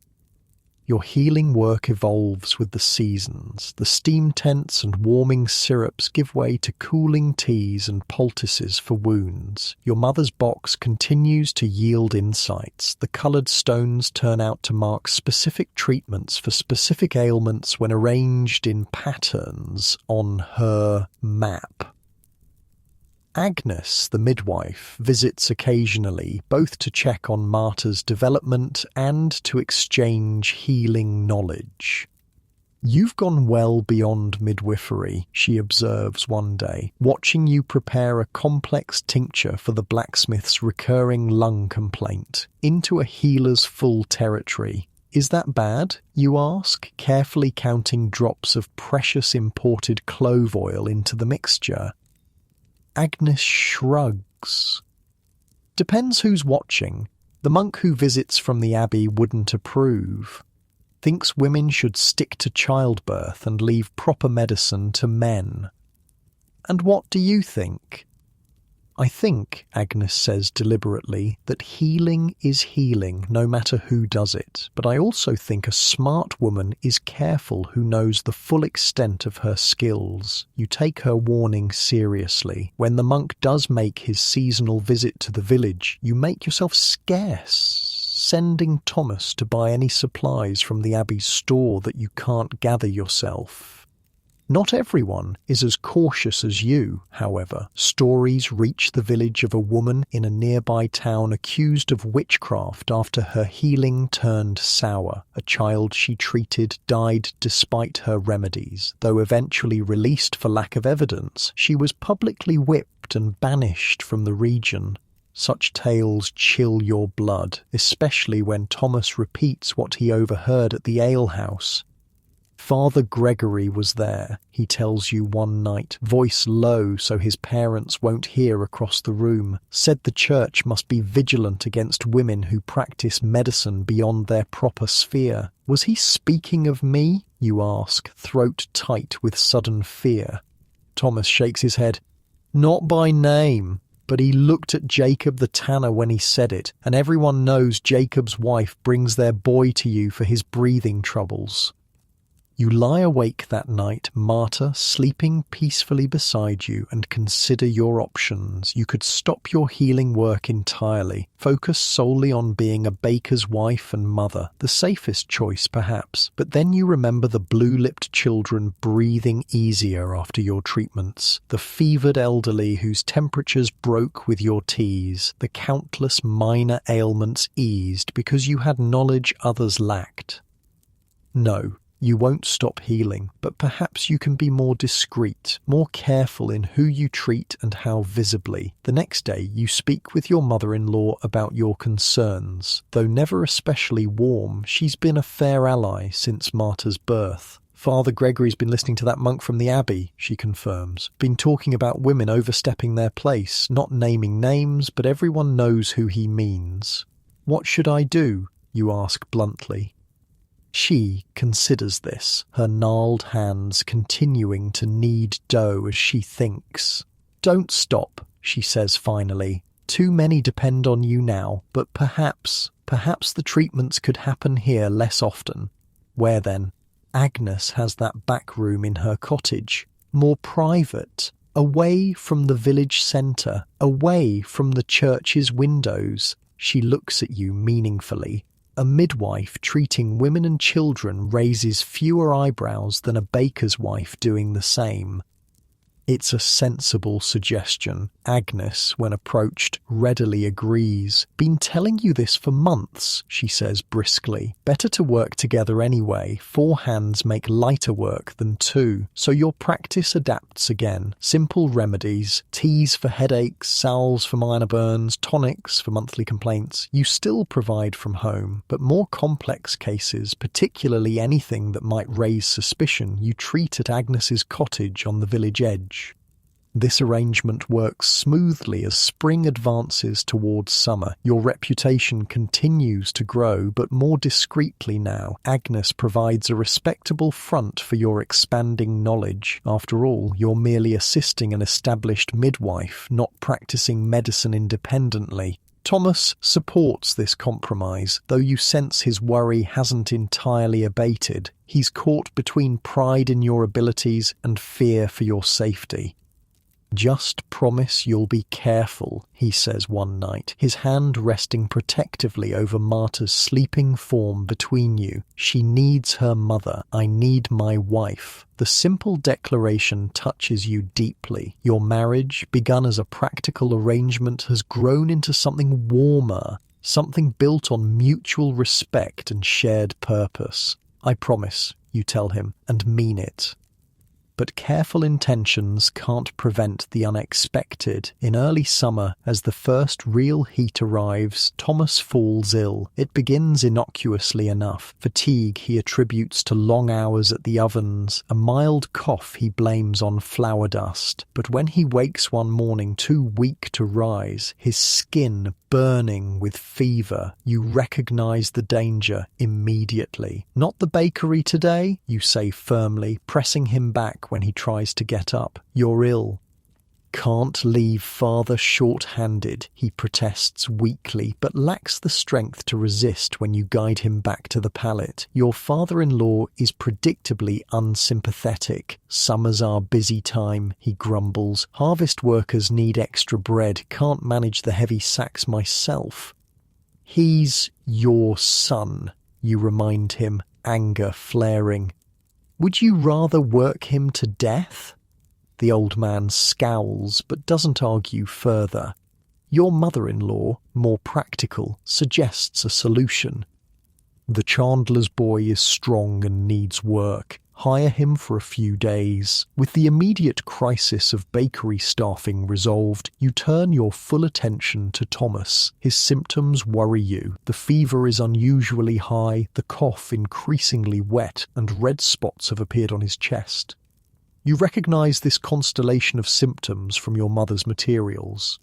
One of her pictographs showed a similar pattern, labelled with markings you've come to understand represent danger. I need to consult Agnes, you tell your mother-in-law. Watch him. If his breathing changes or the spots spread, send for me immediately. Agnes confirms your fears when she sees Thomas later that day. Lung fever, she says grimly. The bad kind. 3 in the north end of the village have it already. Your stomach clenches. Will he survive? Agnes doesn't offer false comfort. Some do, some don't. Depends on their strength before falling ill. Thomas is young and well-fed, which favours him, but it's a serious matter.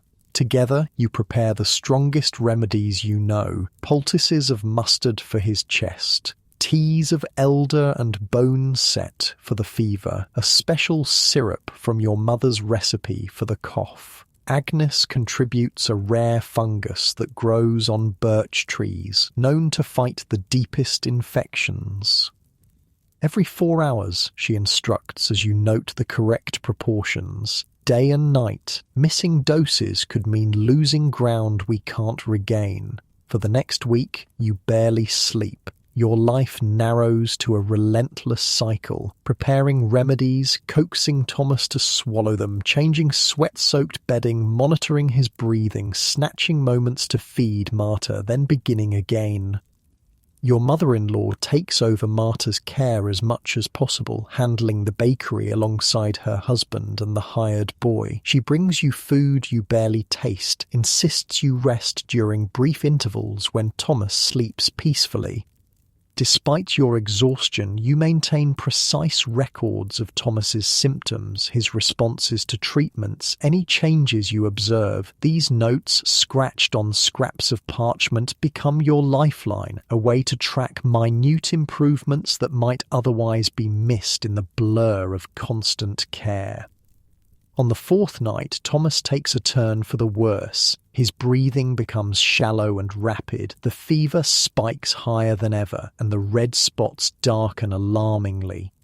He's drowning, Agnes says bluntly when you send for her. His lungs fill with fluid. Panic rises in your throat. What do we do? Agnes hesitates. There is one treatment, dangerous, but he'll surely die without it. She describes a procedure so radical it frightens you. Using a hollow needle to drain fluid directly from the lungs. It's a technique she's seen performed only twice, once successfully and once not.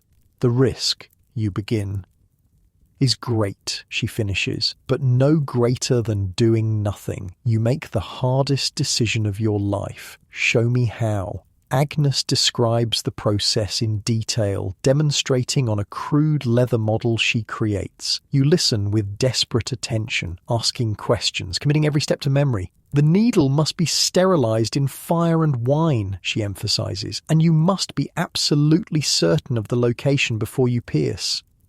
When preparations are complete, you explain the procedure to your in-laws as gently as possible. Your father-in-law turns ashen and walks out. Your mother-in-law stays, her face set in grim determination. Do what you must, she says simply. Save my son.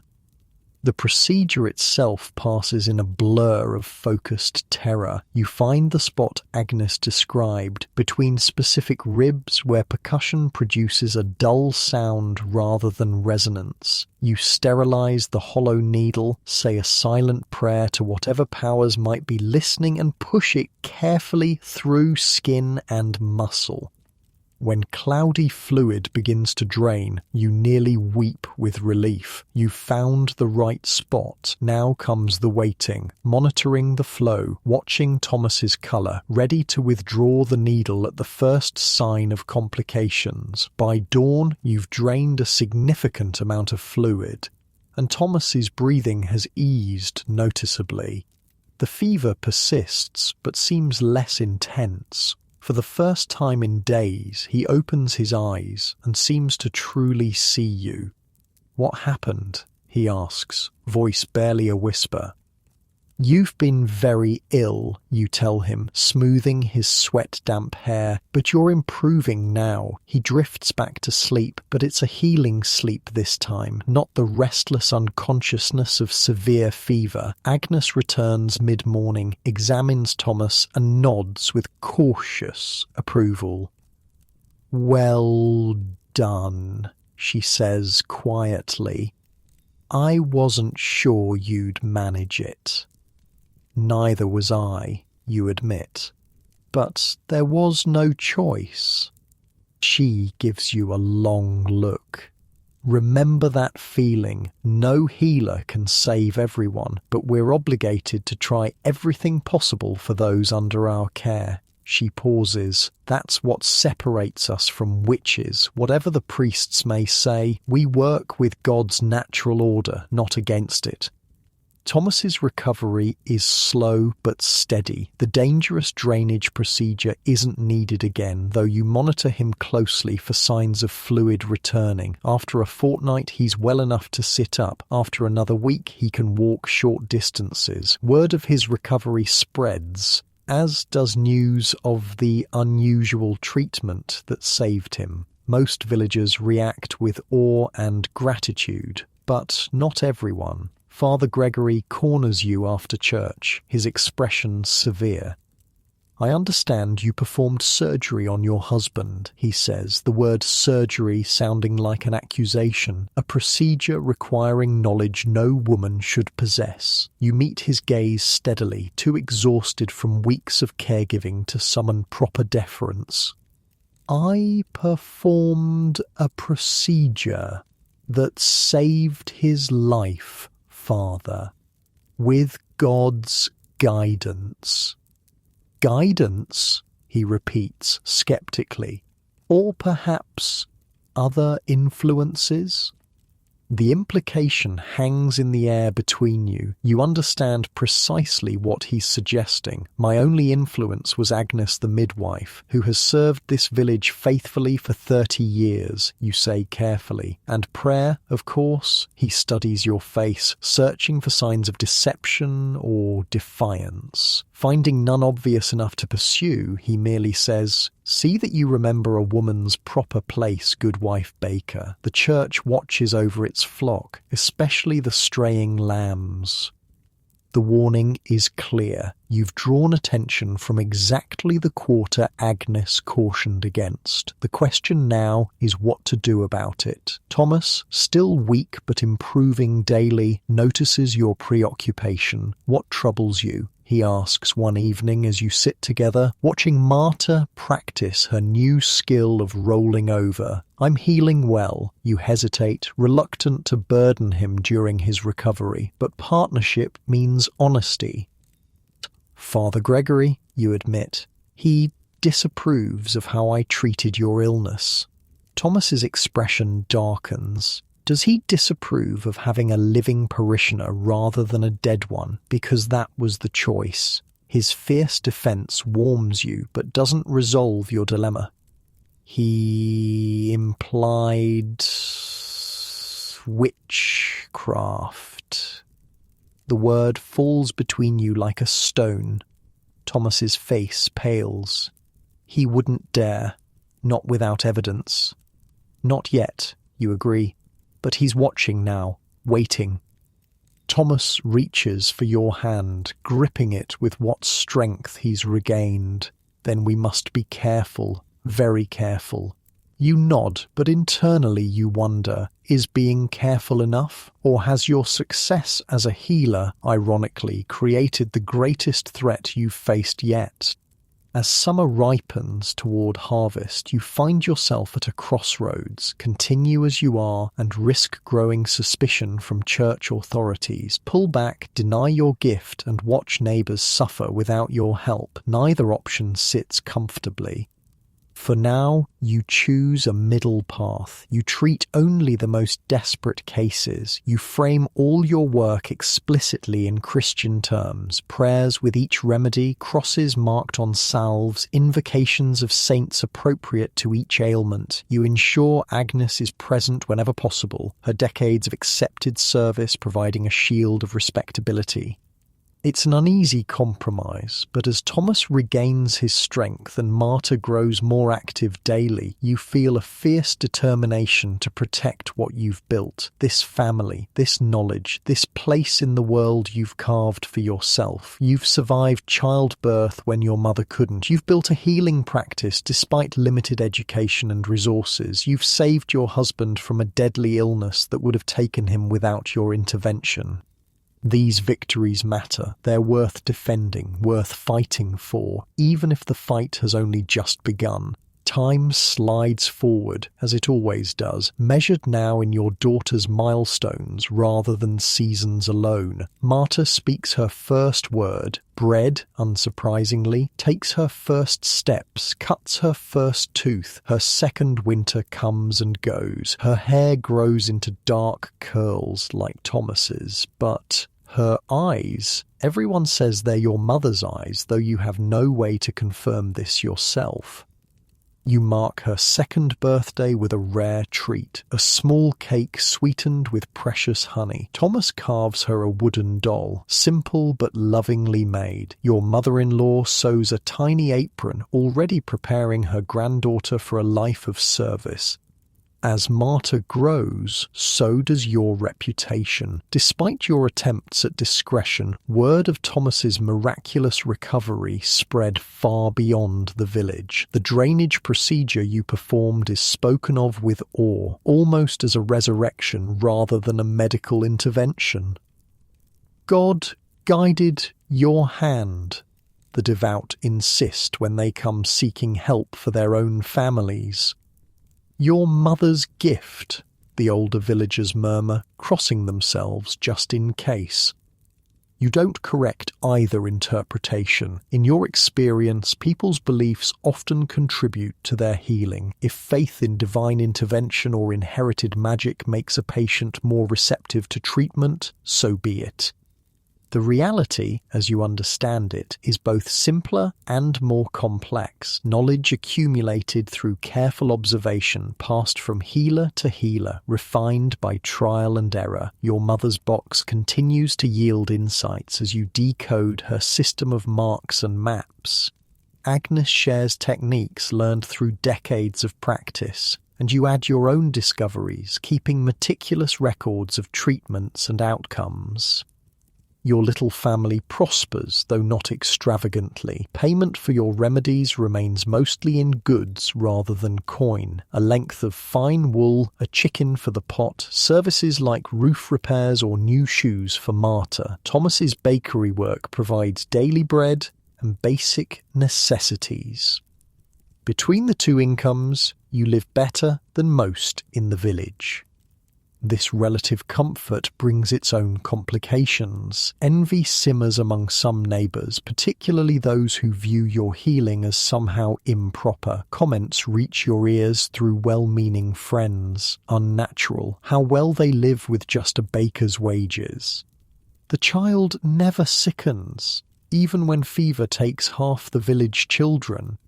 Strange herbs hanging in their rafters. Foreign things no one can name.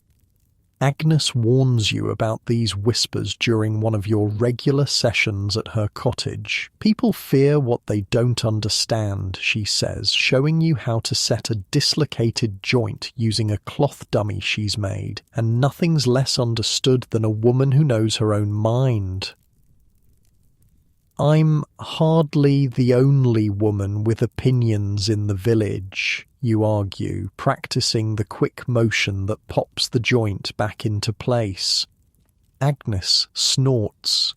Opinions are one thing, knowledge is another, especially knowledge that works when the priest's prayers and the monk's tinctures fail. She eyes you critically. You saved too many during the spring flux, made it look too easy. The observation startles you.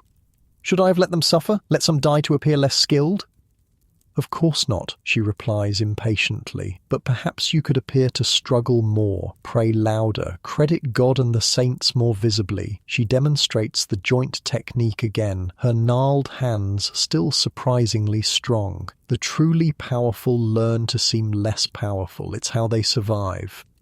You take her advice to heart, adjusting your public approach if not your private methods. You speak more of divine guidance, less of specific remedies. You recommend prayer alongside treatment. You express appropriate humility when patients recover, appropriate sorrow when they don't.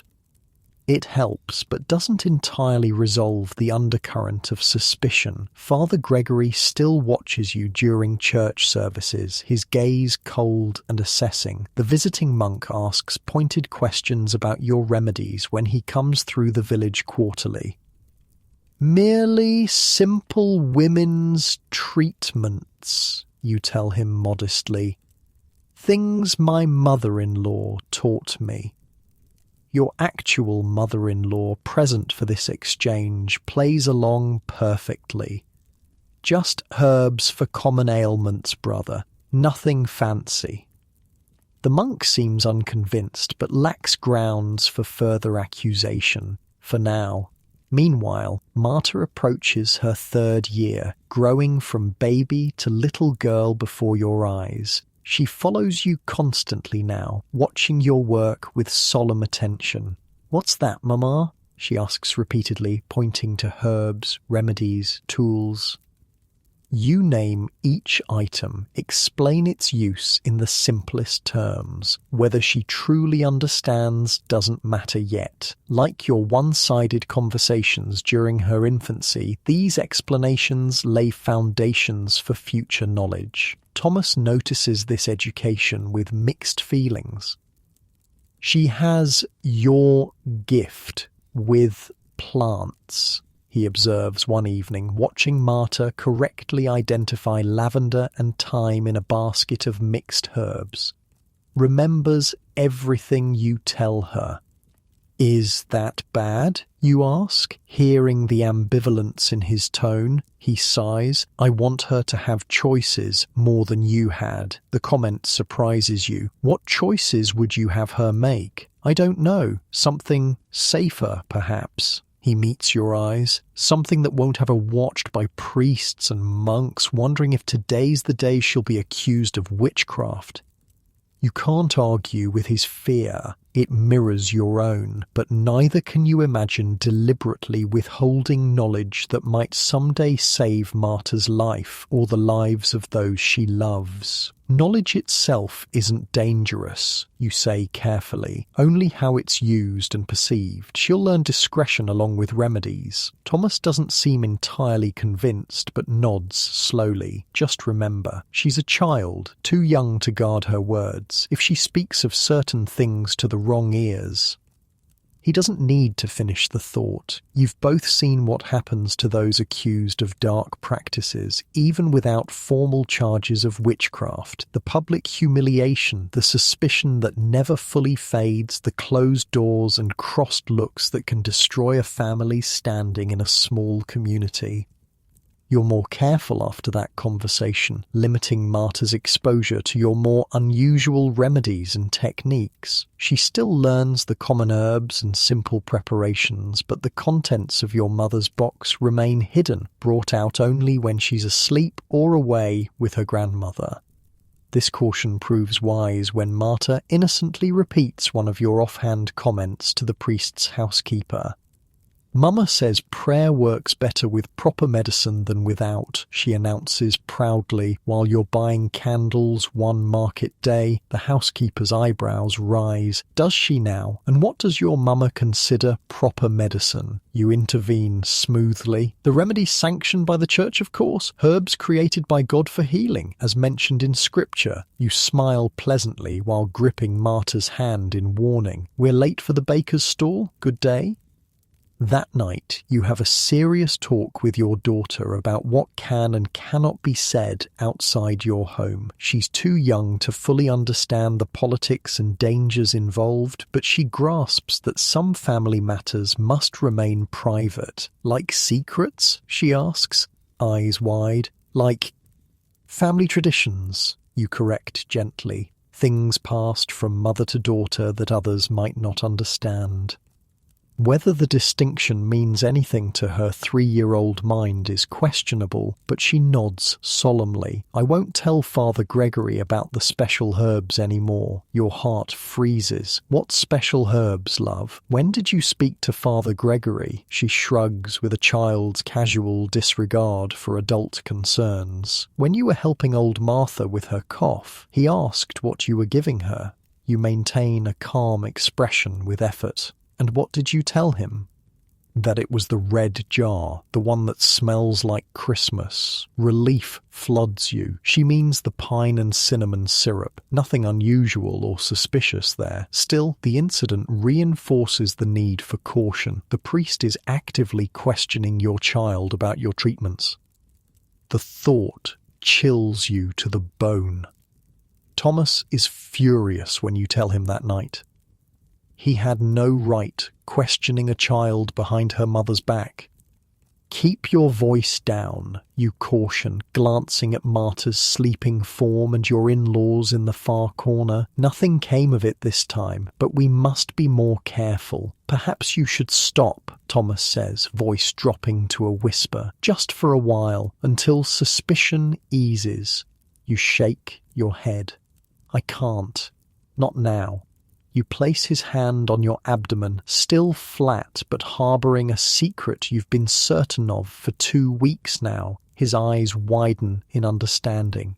Another child? You nod.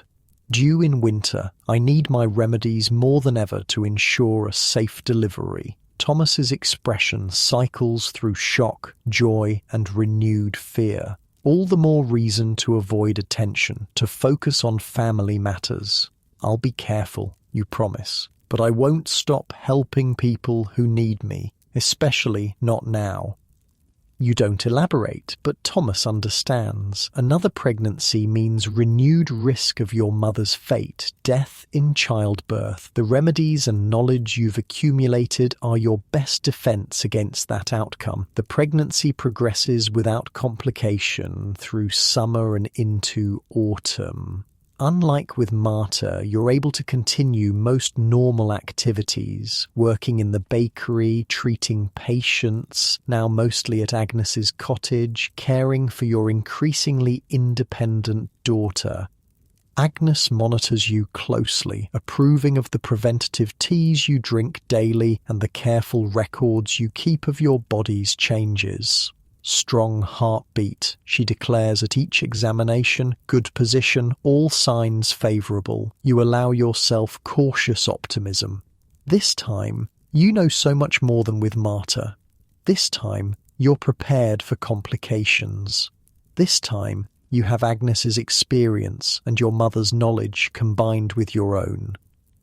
Even Father Gregory seems to moderate his suspicion as your pregnancy becomes visible. Perhaps even he hesitates to target an expectant mother, or perhaps the obvious blessing of fertility softens his view of your other activities. Whatever the reason, church services become less uncomfortable, his scrutiny less obvious.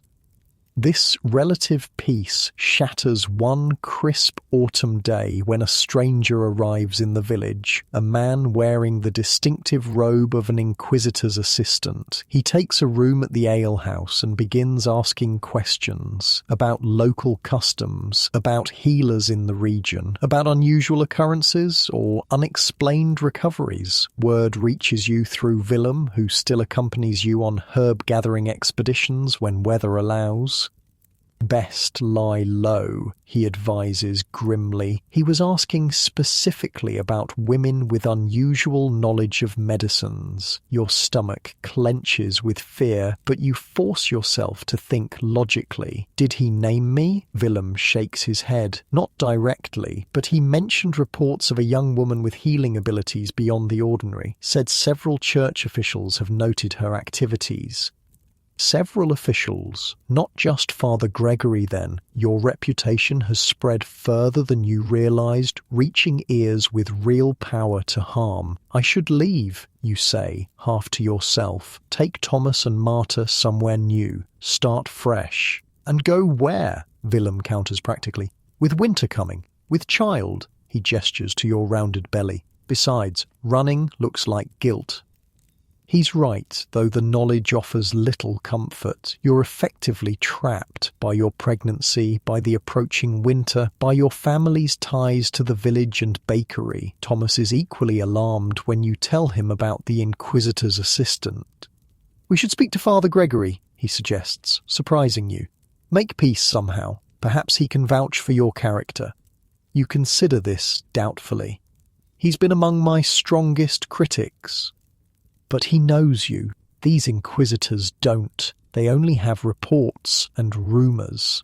Thomas takes your hands. It's worth trying, for the children's sake. So you find yourself, against all instinct, requesting a private meeting with the very priest who has regarded your healing work with such suspicion. He receives you in the church's small side room, his expression guarded but not overtly hostile. Goodwife Baker, what brings you here?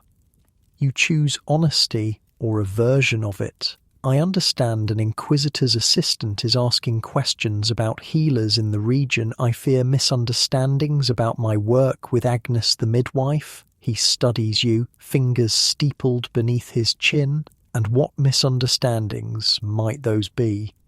You take a deep breath. I practice only simple herbcraft, Father. Remedies passed down through generations of women, always with prayer and reverence for God's creation. Never anything improper. Improper, he repeats. An interesting choice of word, not magical or forbidden. I wouldn't know what constitutes magical remedies, you say carefully. I use only plants and preparations Agnes has approved, many of which are used by the Abbey's own healers. This is not entirely true. Your mother's box contains several remedies you've never shared with Agnes, but close enough to be defensible. Father Gregory regards you silently for a long moment. You performed surgery on your husband, a procedure requiring knowledge of human anatomy few women possess. Agnes guided me, you reply. She has attended countless births and deaths. Such experience teaches much about the body's workings. Another partial truth. Agnes had described the procedure, but you had performed it with a confidence that surprised you both, as if your hands remembered skills your mind had never learned. And the child who was drowning in his own lungs, the carpenter's son, I understand you performed the same procedure on him last month. Your heart sinks. You'd hoped that incident hadn't reached his ears. The boy had been near death, his parents desperate. You'd had no choice. His parents requested it, you say, which is true, after seeing how it saved Thomas. Indeed, the priest leans forward. Let me speak plainly, Goodwife Baker. Your activities have drawn attention far beyond this village. The Archbishop himself has received reports of a woman practicing medicine beyond her station, performing procedures that border on the unnatural. Your mouth goes dry, the Archbishop. This is far more serious than you'd feared. I've done nothing wrong, you insist. I've helped where I could, eased suffering when possible. Is this not Christ's teaching? Christ healed through divine power, Father Gregory counters, not through knives and unknown herbs. You bite back a reminder that Christ's apostle Luke was himself a physician. This is not the time for theological debate. What would you have me do, you ask simply? He seems almost surprised by the direct question. After a moment, he sighs, "Confess to overstepping your proper role. Do public penance. Swear to limit yourself to women's complaints and children's minor ailments henceforth. Leave serious cases to the monk physicians or God's will." The terms are both better and worse than you expected. No formal accusation of witchcraft, but effective prohibition of your most important work. "And if I agree to this," you press, "will you speak to the Inquisitor's man on my behalf?" Father Gregory nods slowly. "I would inform him that the matter has been addressed appropriately through church discipline, that further investigation seems unnecessary."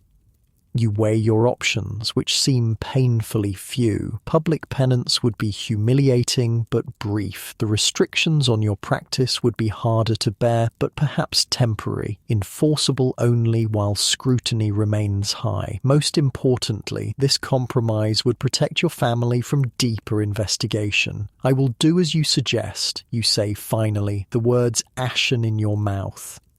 Father Gregory's expression shows momentary surprise before settling into satisfied solemnity. He clearly hadn't expected such ready compliance. "Wise decision," he says. "Come to Sunday services prepared for public confession. Wear plain clothes, no adornment. Bring a candle as offering."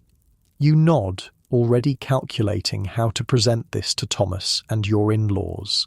As you rise to leave, Father Gregory adds, "Until then, you will cease all healing work. No exceptions."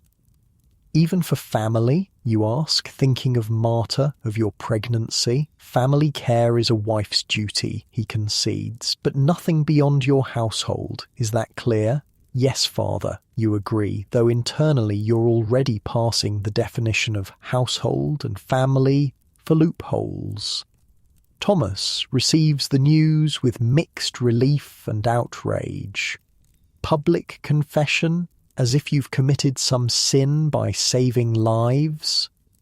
"It's a formality," you assure him, though the upcoming humiliation sits like a stone in your stomach. "A show to satisfy the Inquisitor's man. Better this than real accusations." Your in-laws react differently. Your father-in-law merely grunts that it's about time you focused properly on bakery matters. Your mother-in-law, however, shows unexpected empathy. "I had an aunt," she tells you quietly while kneading dough. "In my home village, she knew herbs, helped women with difficult births. They drove her out when a noble's wife died under her care, claimed she'd used ungodly means, though it was childbed fever that took the lady, plain as day." The story chills you. What happened to her?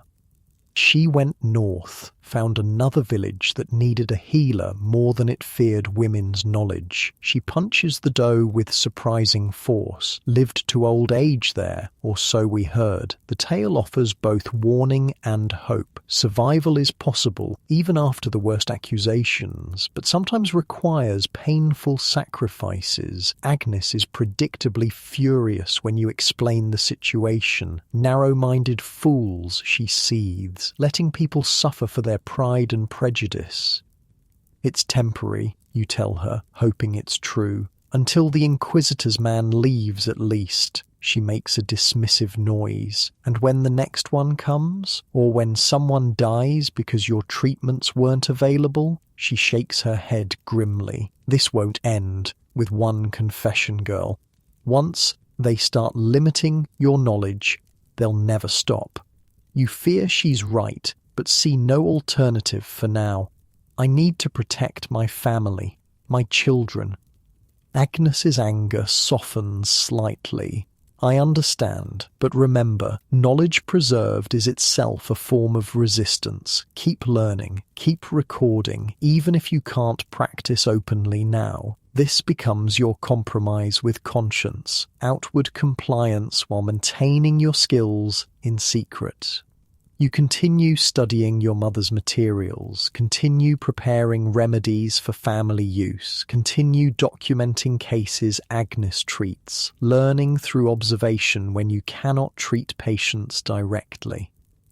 Sunday arrives too quickly. You dress plainly as instructed, your pregnant belly prominent beneath the simple gown. Marta, confused by the solemn atmosphere, clings to Thomas's hand as you approach the church. Neighbours watch with expressions ranging from sympathy to vindication. Word has spread about what's to come. The confession itself is both worse and better than anticipated. Worse in the public shame, standing before the congregation while Father Gregory recites your transgressions, practicing medicine beyond a woman's proper knowledge, performing procedures without church sanction, creating remedies from questionable sources. Better in that the priest doesn't mention witchcraft explicitly, frames your actions as pride and overreaching rather than heresy. The penance assigned is relatively light: prayers, fasting on Fridays, a donation to the church poor box. Most importantly, the inquisitor's assistant observes but doesn't intervene, seemingly satisfied with this ecclesiastical handling of the matter. "It's done," Thomas whispers as you leave the church, neighbours carefully not meeting your eyes. "We can move forward now, but you're not convinced it's truly over." Something in the inquisitor's assistant's cold gaze suggested calculation rather than closure, as if he's merely gathering information for future use. That night, as Thomas sleeps beside you, you place protective hands over your swollen belly and whisper to your unborn child. "I'll keep you safe, you promise. Whatever it takes." The baby shifts beneath your palms, a strong kick against your right hand. A fighter already, you'll need that strength, both of you, for whatever comes next, because despite the public confession, despite your outward compliance, you know one thing with bone-deep certainty: you cannot, will not abandon the knowledge that has become your identity, your purpose, your legacy from mother to daughter. The question isn't whether you'll continue healing, but how, and at what cost. Winter descends early that year, as if eager to trap you within the confines of the village and its gossip. Heavy snow falls before Martinmas, sealing the roads and forcing everyone closer together than comfort allows. Your belly grows heavier with each passing week. The baby is active, sometimes almost violently so, kicking and rolling in ways that make Marta's movements in the womb seem gentle by comparison. Another boy, your mother-in-law predicts, watching you wince as a particularly strong kick catches your ribs. Girls don't fight their way into the world like that. Though you've officially stopped your healing practice, word still reaches you through whispers and casual encounters. Who's ill? Who's injured? Who's failing despite the monk's treatments? Agnes serves as your eyes and hands in the community, relaying information and occasionally smuggling your remedies to those most in need. 3 new cases of winter fever in the North End, she reports during one of her regular visits, ostensibly to check your pregnancy, but really to exchange information. The Tanner's youngest isn't expected to last the week. Your hands itch with the need to help, to prepare the fever remedy you know would save the child. But the Inquisitor's assistant remains in the village, watching, listening, gathering evidence of practices that deviate from church-approved medicine. "I can't risk it," you tell Agnes, your voice thick with frustration. "Not now, not with the baby coming." She nods, understanding. "I've done what I can for them. Not as good as your remedies, but better than nothing." The Inquisitor's assistant, Brother Martin, you've learned his name, has extended his stay far beyond the usual passing visit. He's taken up semi-permanent residence at the alehouse, his expenses covered by the Archbishop's office, a fact that underscores the seriousness of his mission. He makes no direct accusations, conducts no formal interrogations. Instead, he observes, listens, takes notes in a small book he keeps close, attends every church service, watching the congregation with cold, assessing eyes. His gaze falls on you often, tracking your movements, noting who speaks with you and for how long. You feel it like a physical weight pressing against your back as you kneel in prayer, hovering over your shoulder as you purchase supplies in the market. "He's building a case," Thomas says grimly after one Sunday service. But against whom and for what? The answer comes unexpectedly through Marta. Playing with the Chandlers' children one afternoon, she overhears their father speaking with Brother Martin. "The baker's wife isn't the only one," she reports innocently at dinner. "Brother Martin says there's a whole coven in the region. Your blood turns to ice." "A what, love?" "A coven," she repeats carefully. "What's a coven, Mama?" You exchange alarmed glances with Thomas. "Where did you hear this word?" "From Brother Martin. He was talking to Master Chandler. Said he's tracking a coven of women who work against God's will." You manage to maintain a calm expression despite your racing heart. "It's a group of birds," you lie smoothly. "Like a flock. Brother Martin must have been talking about the ravens that steal from the Chandler's tallow stores." Marta accepts this explanation easily, but the implications terrify you. Brother Martin isn't investigating isolated cases of women overstepping their proper knowledge. He's constructing a narrative of organised heresy, a coven which carries far graver consequences than individual transgressions. Later, alone with Thomas, you voice your fears. A coven accusation means multiple arrests, multiple confessions. Under torture, people will say anything to make the pain stop. Thomas paces the small room, face drawn with worry. "We should leave, now, before the snows make it impossible." "And go where?" you ask, echoing Willem's practical question from weeks ago. "With me ready to deliver any day? With your parents dependent on the bakery income?" He has no answer. You're trapped not just by weather and circumstance, but by the web of obligations and connections that define village life. That night, the first labour pains begin, a month earlier than expected. You wake to a familiar tightening across your lower back, a cramping sensation that comes in waves. "Too soon," you whisper to Thomas in the darkness. "The baby's coming too soon." He's immediately alert, fear evident in his voice. "I'll get Agnes."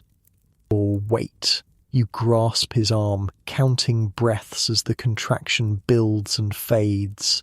Not yet. Early labour can last days with a first child. This one might be quicker, but there's time still. You know the risks of premature birth all too well. Tiny infants often struggle to breathe, to nurse, to maintain their body heat. Many don't survive their first week, but you've prepared for this possibility, creating remedies specifically to strengthen a baby born too early.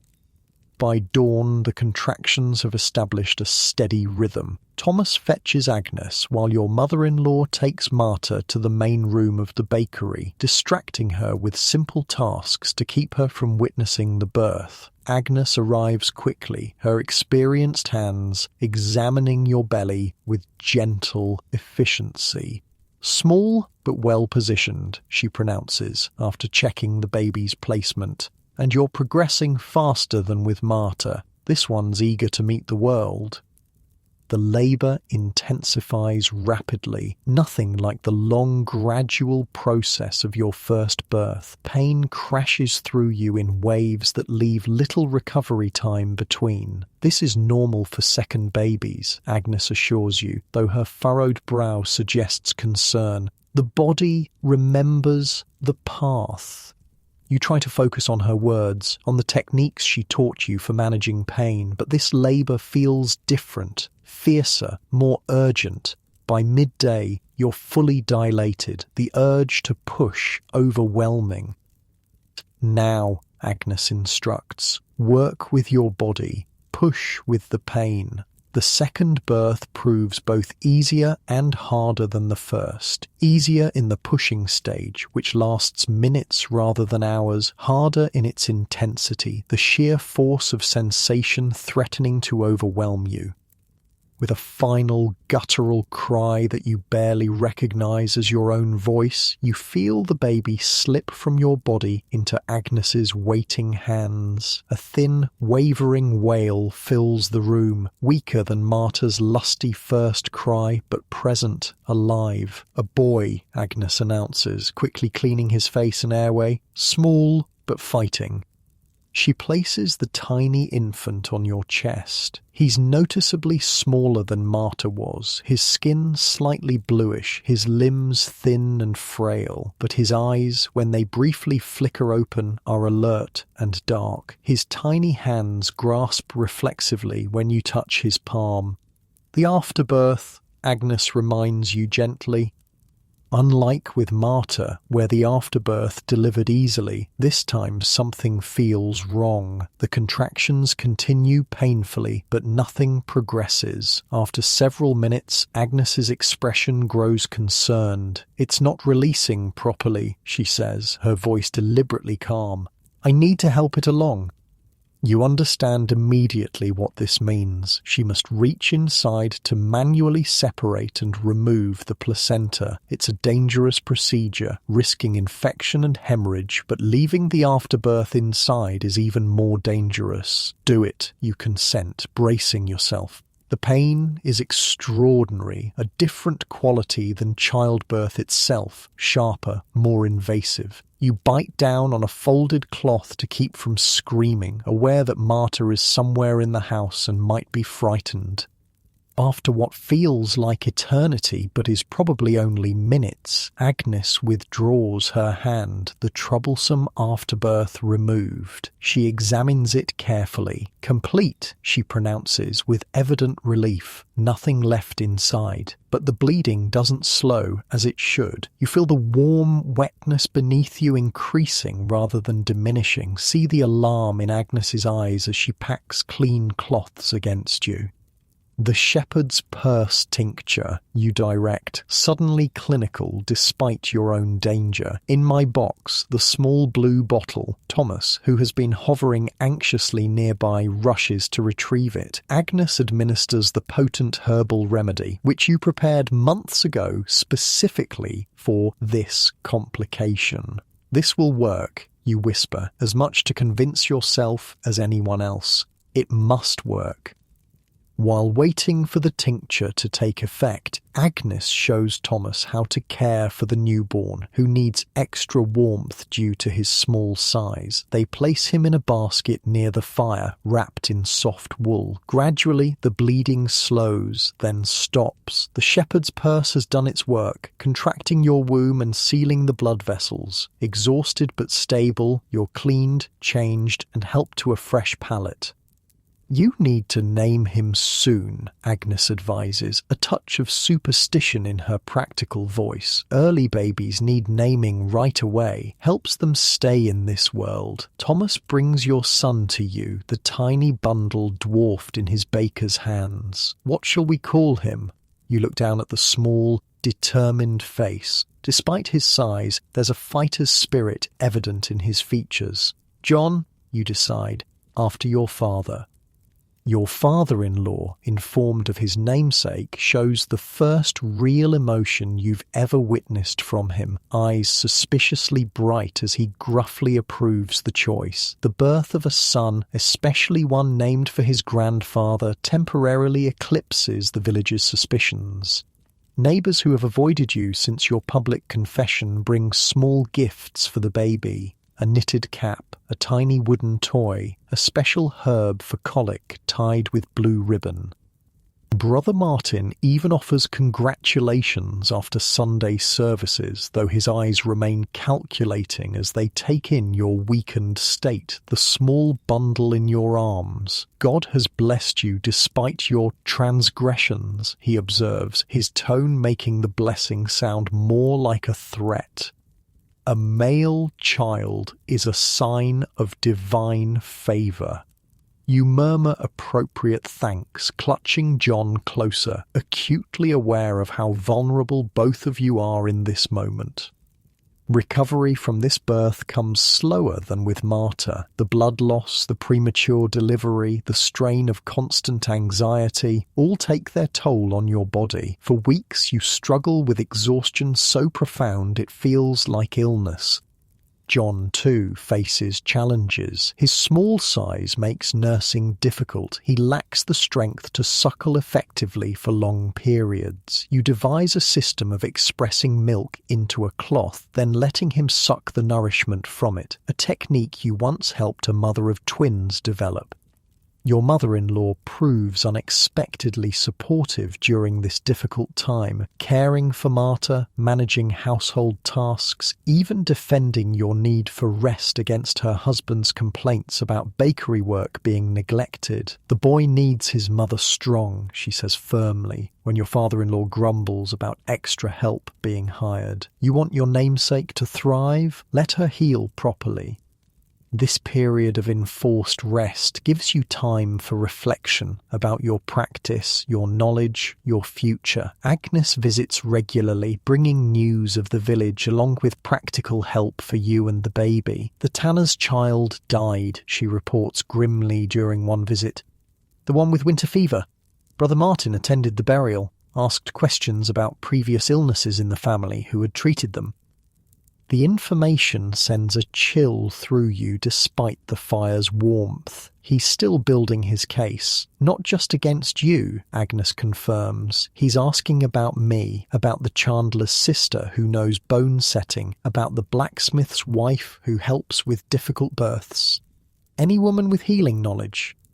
The pattern becomes clear. Brother Martin's coven investigation targets every female healer in the region. It's a systematic attempt to eliminate women's traditional medical knowledge, to place healing solely in the hands of church-approved male practitioners.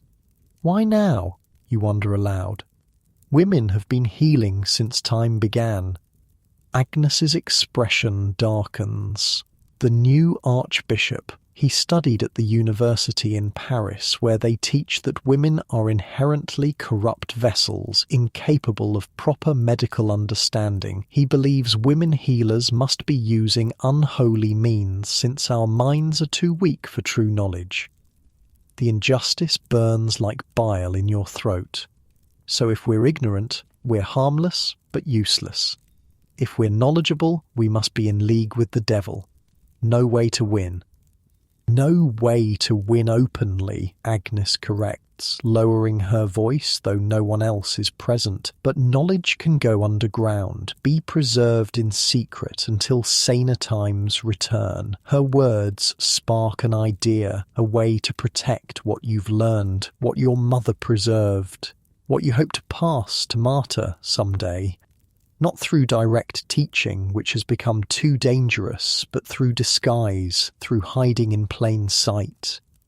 As your strength gradually returns and John begins to gain weight, you implement this plan. You create a new system of organizing your remedies, storing them in ordinary kitchen containers, labeling them with innocent names that only you would recognize as code.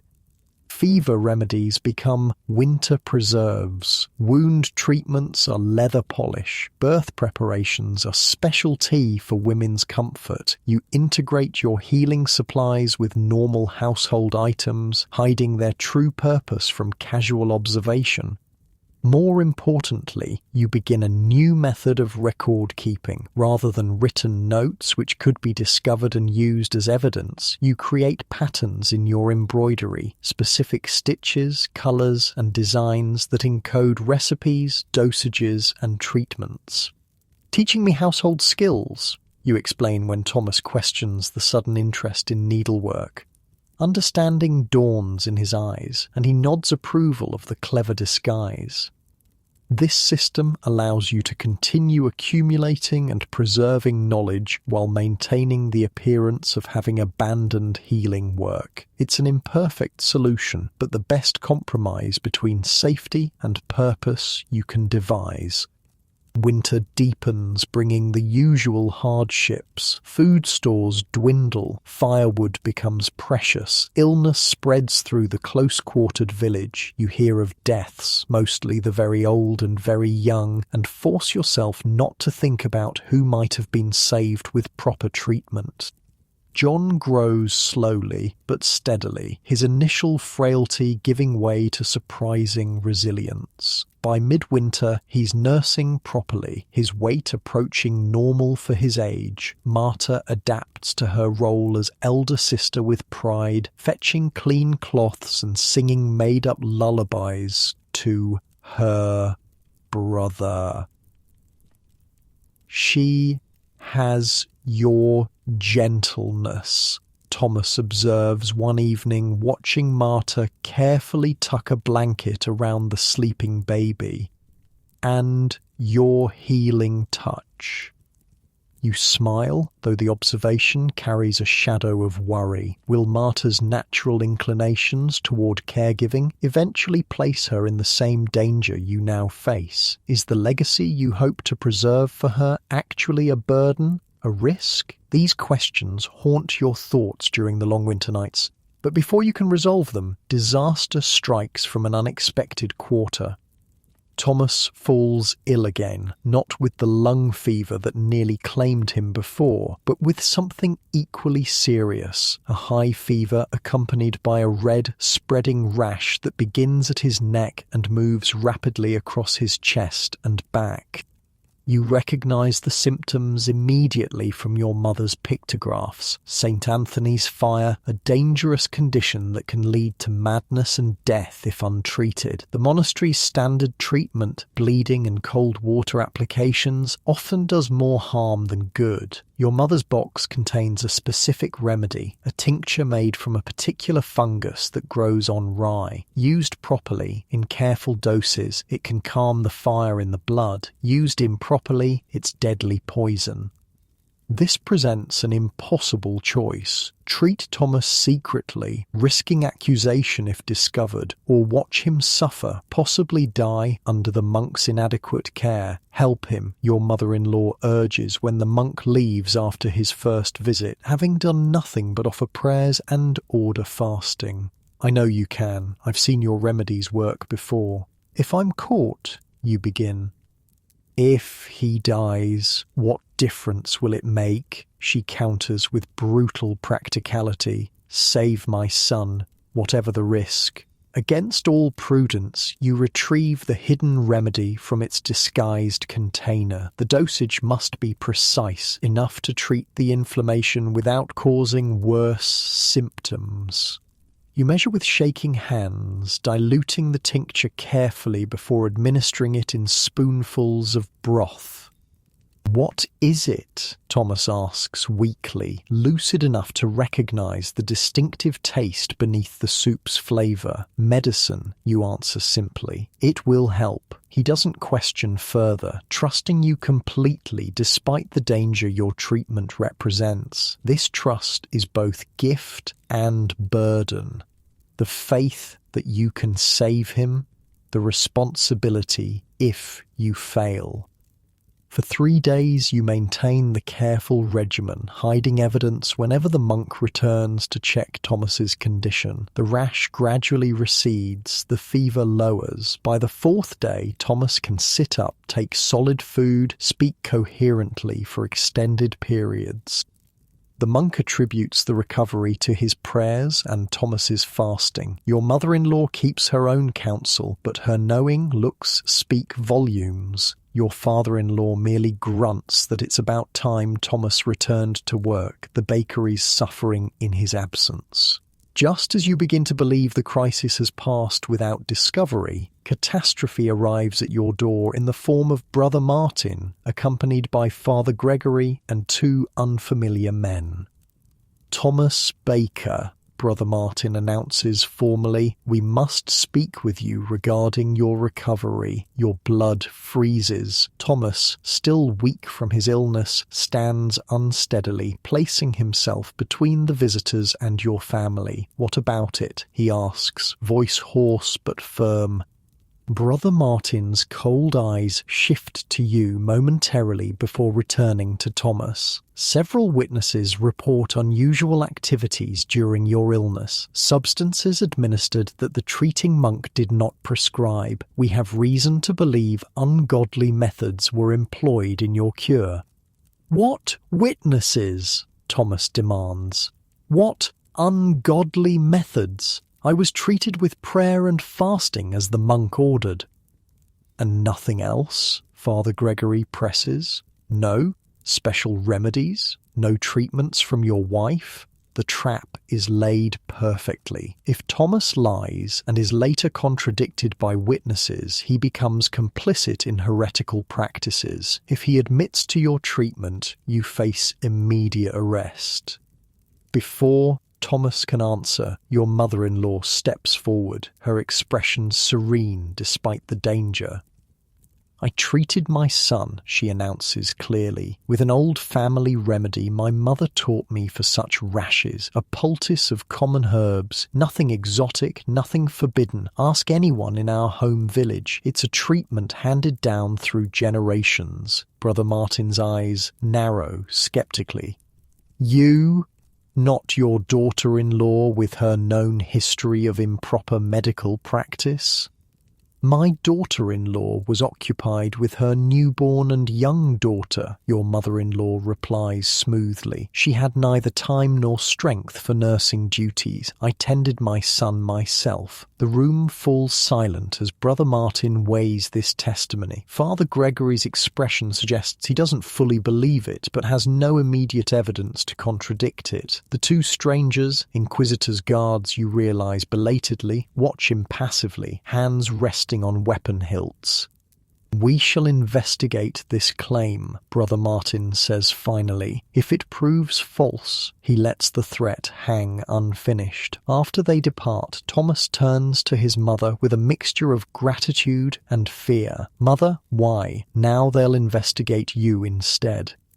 She shrugs with remarkable calm for a woman who has just placed herself in grave danger. They can investigate all they like. Half the old women in my birth village used that remedy. None were ever accused of witchcraft for it. She meets your eyes meaningfully. It's when young women show too much knowledge that suspicions arise. Age has some advantages. They expect old women to have picked up a few remedies over the years.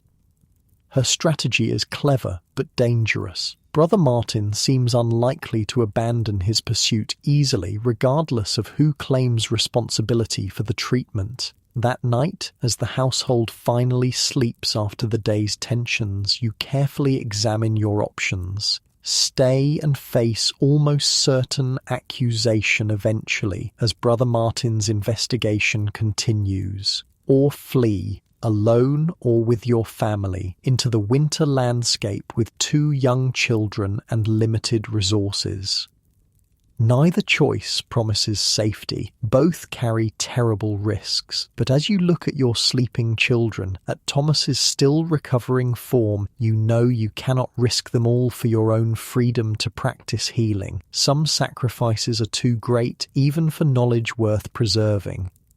Your decision crystallizes with painful clarity. You must leave alone, drawing the investigation away from your family. Taking just your mother's box and essential knowledge, you'll seek refuge elsewhere while ensuring your family appears innocent of any collaboration. It's the only way to protect what matters most. The question is when and how to implement this desperate plan, and whether anyone else must pay the price for your determination to preserve your mother's legacy of healing. You wait 3 days, 3 agonizing days of watching your children, memorizing their faces, breathing in their scents. 3 days of exchanging meaningful glances with Thomas, who senses something in your manner but can't quite identify what's changed. 3 days of discreetly gathering what little you can take, your mother's box, a small pouch of dried herbs, the tiny carving your mother-in-law says belonged to your birth mother.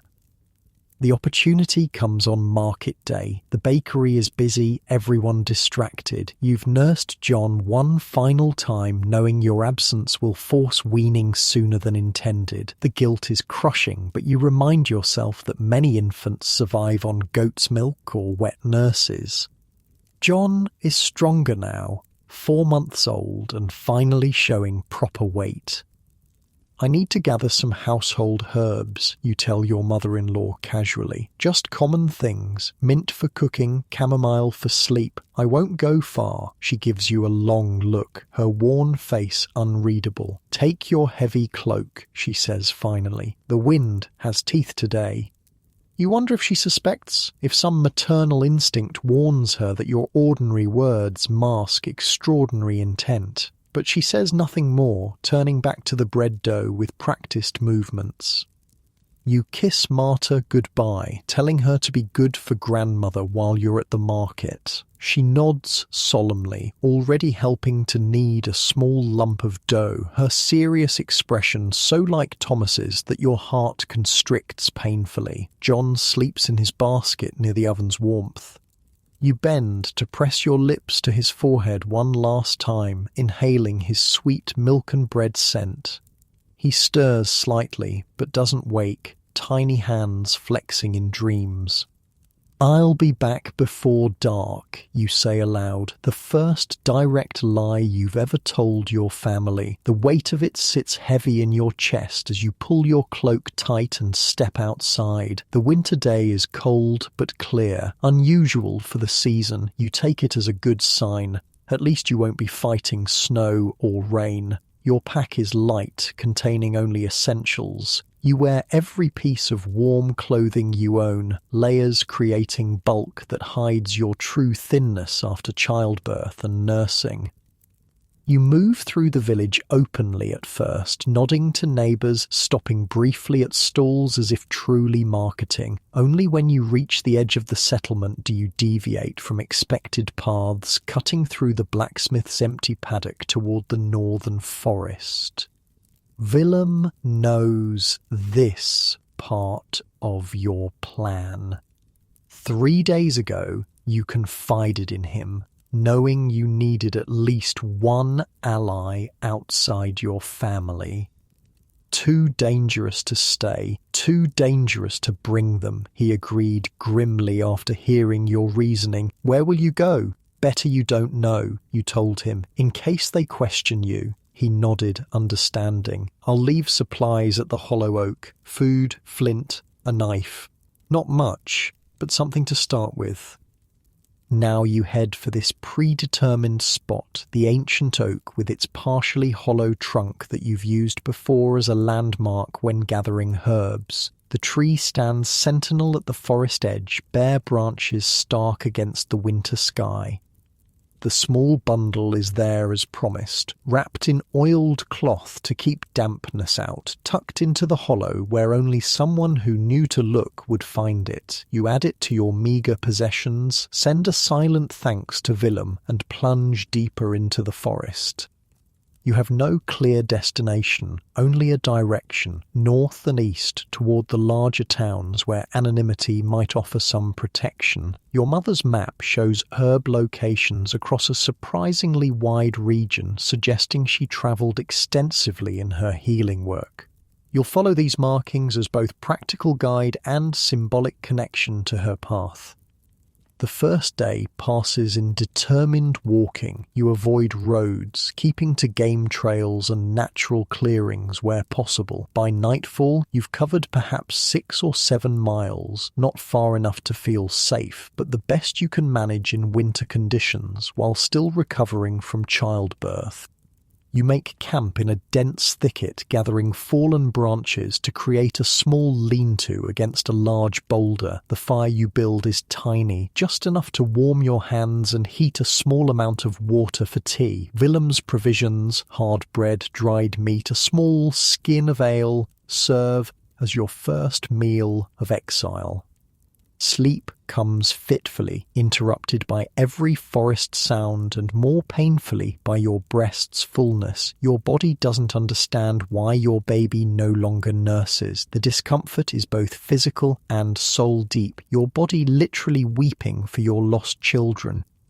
Dawn brings no relief, only the grim necessity of continuing. You bind your painfully engorged breasts tightly with cloth strips, knowing the milk will eventually dry up, but dreading the process. After a small breakfast from your provisions, you dismantle all evidence of your camp and resume walking. The second day is harder than the first. Your muscles protest the unaccustomed exertion. The emotional shock of what you've done hits fully, bringing waves of doubt, guilt, and grief that sometimes stop you mid-stride, gasping with their intensity. Have you made a terrible mistake? Would it have been better to stay, to face whatever accusations came, rather than abandon your family? Will Thomas forgive you once he realizes you've gone? Will your children remember you, or will you become just a vague shadow in their memories? These questions torture you as you push onward, each step carrying you further from everything you love toward an uncertain future. By the second night, exhaustion at least grants you deeper sleep, though your dreams are haunted by Marta's voice calling for you. On the third day, you reach a broader trail that shows signs of recent travel, cart tracks, horse droppings, footprints in the muddy patches. Following it cautiously brings you by afternoon to a small hamlet, just a cluster of houses around a mill too small to have its own church or market. You approach carefully, aware that strangers are always viewed with suspicion, especially women travelling alone. Your story is prepared. You're a widow journeying to join relatives after your husband's death, a simple tale that explains your solitary state without inviting too many questions. The mill's wife, a robust woman with flour perpetually dusting her clothes, regards you with initial wariness that softens slightly at your appropriately humble demeanour.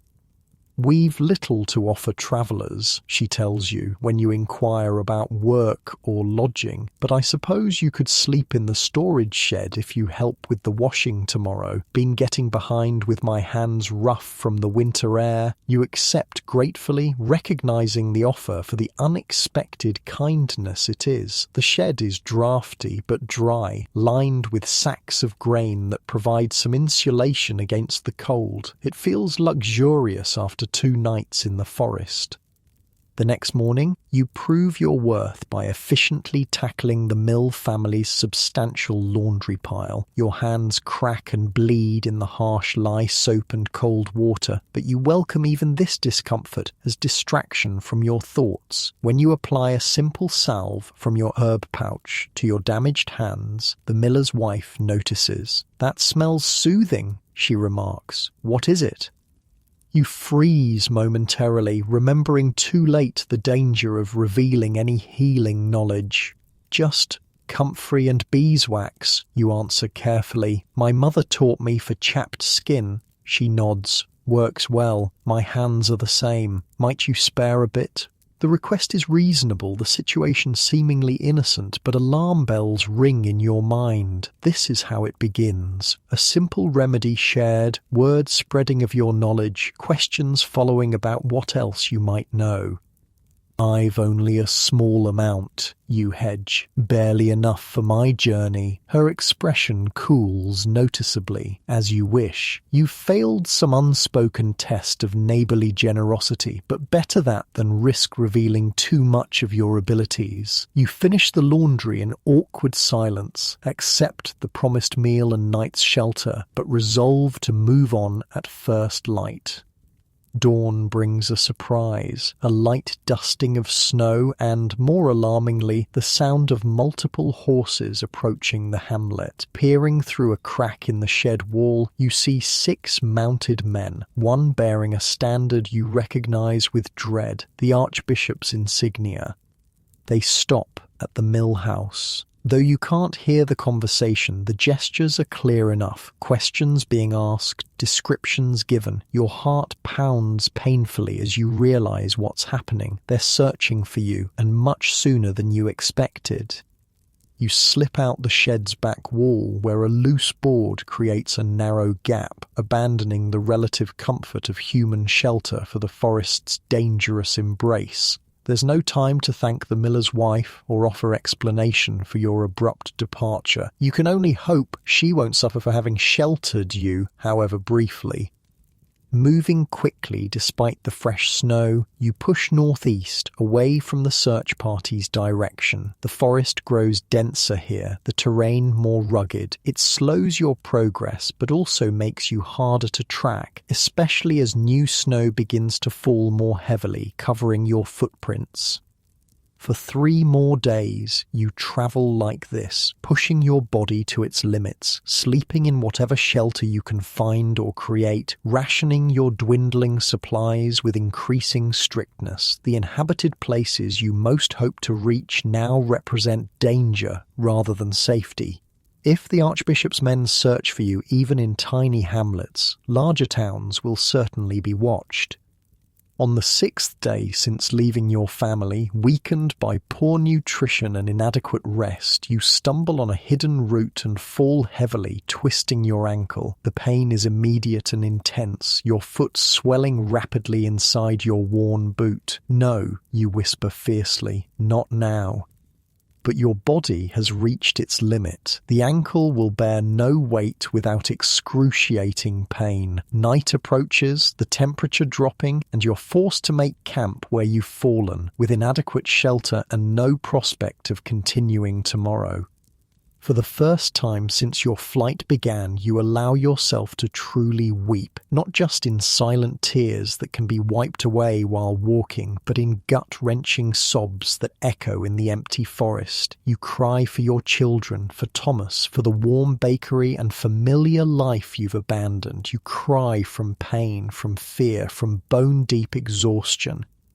When the storm of weeping finally passes, leaving you hollow-eyed and hoarse, practical necessity reasserts itself. You need better shelter, fire, a way to treat your injury. Using a fallen branch as a makeshift crutch, you manage to gather materials for a more substantial lean-to than your previous hasty constructions. From your precious herb supply, you create a poultice for the ankle, comfrey for healing, willow bark for pain, yarrow to reduce swelling. It helps, but not enough. You know you can't walk far on this injury, not for several days at least. As night deepens around your small fire, you face the stark reality of your situation. Your food will last perhaps 2 more days with strict rationing. Your injured ankle makes hunting or foraging nearly impossible. The winter forest offers little sustenance even for the able-bodied, and somewhere behind you, men with horses continue searching, their pursuit likely to cross your path eventually given your slowed pace. Think, you mutter to yourself. What would Agnes do? What would my mother have done? The answer comes not in words, but in a memory, a story Agnes once told about hiding from soldiers during a border dispute many years ago. She'd covered herself with forest debris and lain still as death while men searched within feet of her position. Could such a strategy work against trained Inquisitor's men? Perhaps not for long, but it might buy time for your ankle to heal enough for travel. You begin planning how to create a hidden shelter somewhere off the usual game trails, concealed from casual observation. Morning brings fresh determination and slightly less pain in your ankle. Using your crutch, you explore the area immediately surrounding your camp, looking for natural features that might serve your purpose. A fallen tree, its massive root ball creating a wall of earth and tangled wood, offers possibility. Behind it, partially sheltered by the exposed roots, you could create a space invisible from most angles. With careful addition of branches and forest litter, it might pass unnoticed by searchers, not specifically examining every inch of ground. The work takes all day, exhausting your limited strength. You drag yourself on hands and knees when necessary, gathering materials, constructing your hidden den with the focused intensity of an animal preparing for winter. By nightfall, you have a shelter that, while uncomfortable, offers concealment and some protection from weather. You sleep fitfully, waking at every sound, imagining hoofbeats in the wind's rustle, voices in the calls of night birds. Dawn brings both relief and new anxiety. You've survived another night, but how many more can you endure in these conditions? The answer comes sooner than expected. Mid-morning, the unmistakable sound of men moving through the forest reaches your hiding place. Not just one or two hunters, but a group, speaking occasionally in low voices, spreading out in a search pattern. You freeze in your concealed shelter, barely daring to breathe. They're methodical, these searchers, checking fallen logs, dense thickets, any place a fugitive might hide. They're also closer than comfort allows, perhaps 50 yards away and approaching. With terrible clarity, you understand you cannot outrun or outfight these men. Your only hope lies in complete stillness, in becoming as one with the forest floor. You pull dead leaves over your cloak, press yourself into the earth behind the root ball, and wait. Their voices grow clearer. You make out words now, instructions about the search area, comments about the difficulty of the terrain, then a voice that turns your blood cold. Brother Martin's distinctive tone issuing commands. Check every hollow, every fallen tree. She can't have gone far with a child's description. A child's description. The phrase makes no sense until horrible understanding dawns. They've questioned Marta. Your daughter, barely 3, has been interrogated by these men about where her mother might go. The thought sends rage coursing through you, temporarily overwhelming even your fear. The search party moves inexorably closer. A man passes within 10 feet of your hiding place, close enough that you can see the mud on his boots through a small gap in your cover. He pauses, looking around, then continues past without noticing the subtle signs of your shelter. For nearly an hour, this nerve-shredding proximity continues as the men quartering the area. Every muscle in your body screams from the tension of holding perfectly still. Your injured ankle throbs in time with your racing heart. Twice more, searchers come frighteningly close to your position without discovering you. Finally, blessedly, a horn sounds in the distance. The men nearest you turn back, called to regroup elsewhere. Their voices fade gradually, moving away towards some new search area decided by their leaders. You remain motionless long after the last sound of them disappears, paranoia suggesting it could be a trick to flush you out. Only when the forest's natural sounds fully return, birds calling, small animals rustling in the underbrush, do you dare to shift position slightly, easing cramped muscles. This close encounter brings home the full reality of your situation. The search is larger and more organized than you anticipated. They're using systematic methods, covering large areas thoroughly, and most disturbingly, they've involved your family, perhaps coercing information from Marta or Thomas. What has happened in the village since your departure? Has your family been accused of helping you escape? Are they under guard, or worse, under arrest? The questions torment you, unanswerable in your isolation.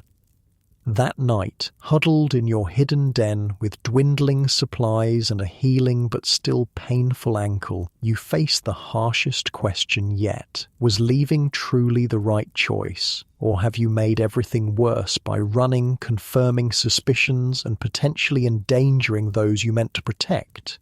Too late for such doubts now. You're committed to this path, for better or worse. All you can do is survive. Keep moving when able, and hope somehow to draw the danger away from your family. The next 3 days pass in a blur of discomfort and anxiety. Your ankle improves enough to bear some weight, though each step remains painful. You ration your remaining food to mere mouthfuls, stretching it as far as possible while gathering what meagre forage the winter forest provides: rose hips, pine needles for tea, a few withered berries missed by birds. On the 4th day after the search party's near discovery, you hear something unexpected, women's voices conversing casually as they move through the forest. Not searchers or soldiers, but ordinary women gathering winter greens or checking trap lines. Caution wars with desperate need for human contact, for information, for possible help. After agonizing indecision, you emerge partially from hiding, making enough noise to be noticed without startling the women into flight.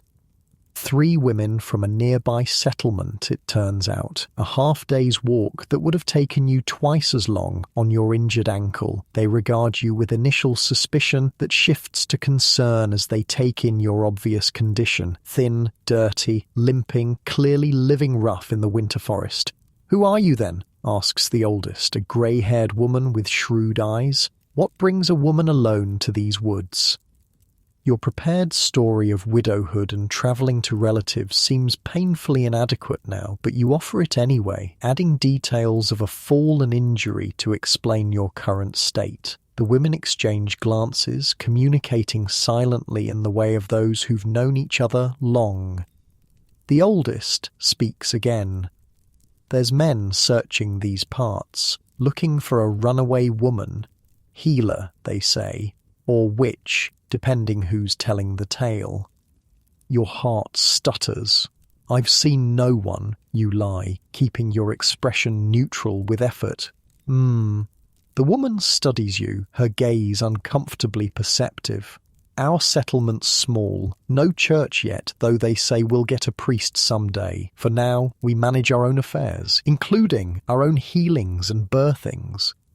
The implication hangs in the air between you. This woman, perhaps all 3, are healers themselves in some capacity. They recognize something in you that goes beyond your obvious distress. "My daughter's time is near," says the youngest woman suddenly. "First baby, breech, we think." Again, unspoken meaning fills the space between words. They're offering a test, a chance to prove yourself useful rather than merely needy. "I've helped turn breech babies before," you say carefully. "With the right techniques, many can be delivered safely." Relief crosses the young woman's face. The older nods decisively. "You'll come with us then. Rest, clean up, help if you can. After that," she shrugs, "we'll see."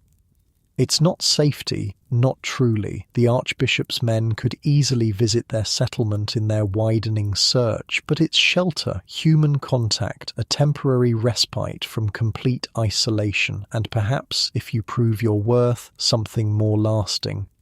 As you limp alongside these women through the winter forest, you understand that you've reached another crossroads. Stay with these people who seem to recognize and potentially value your skills, or continue your solitary flight toward an ever-receding horizon of safety.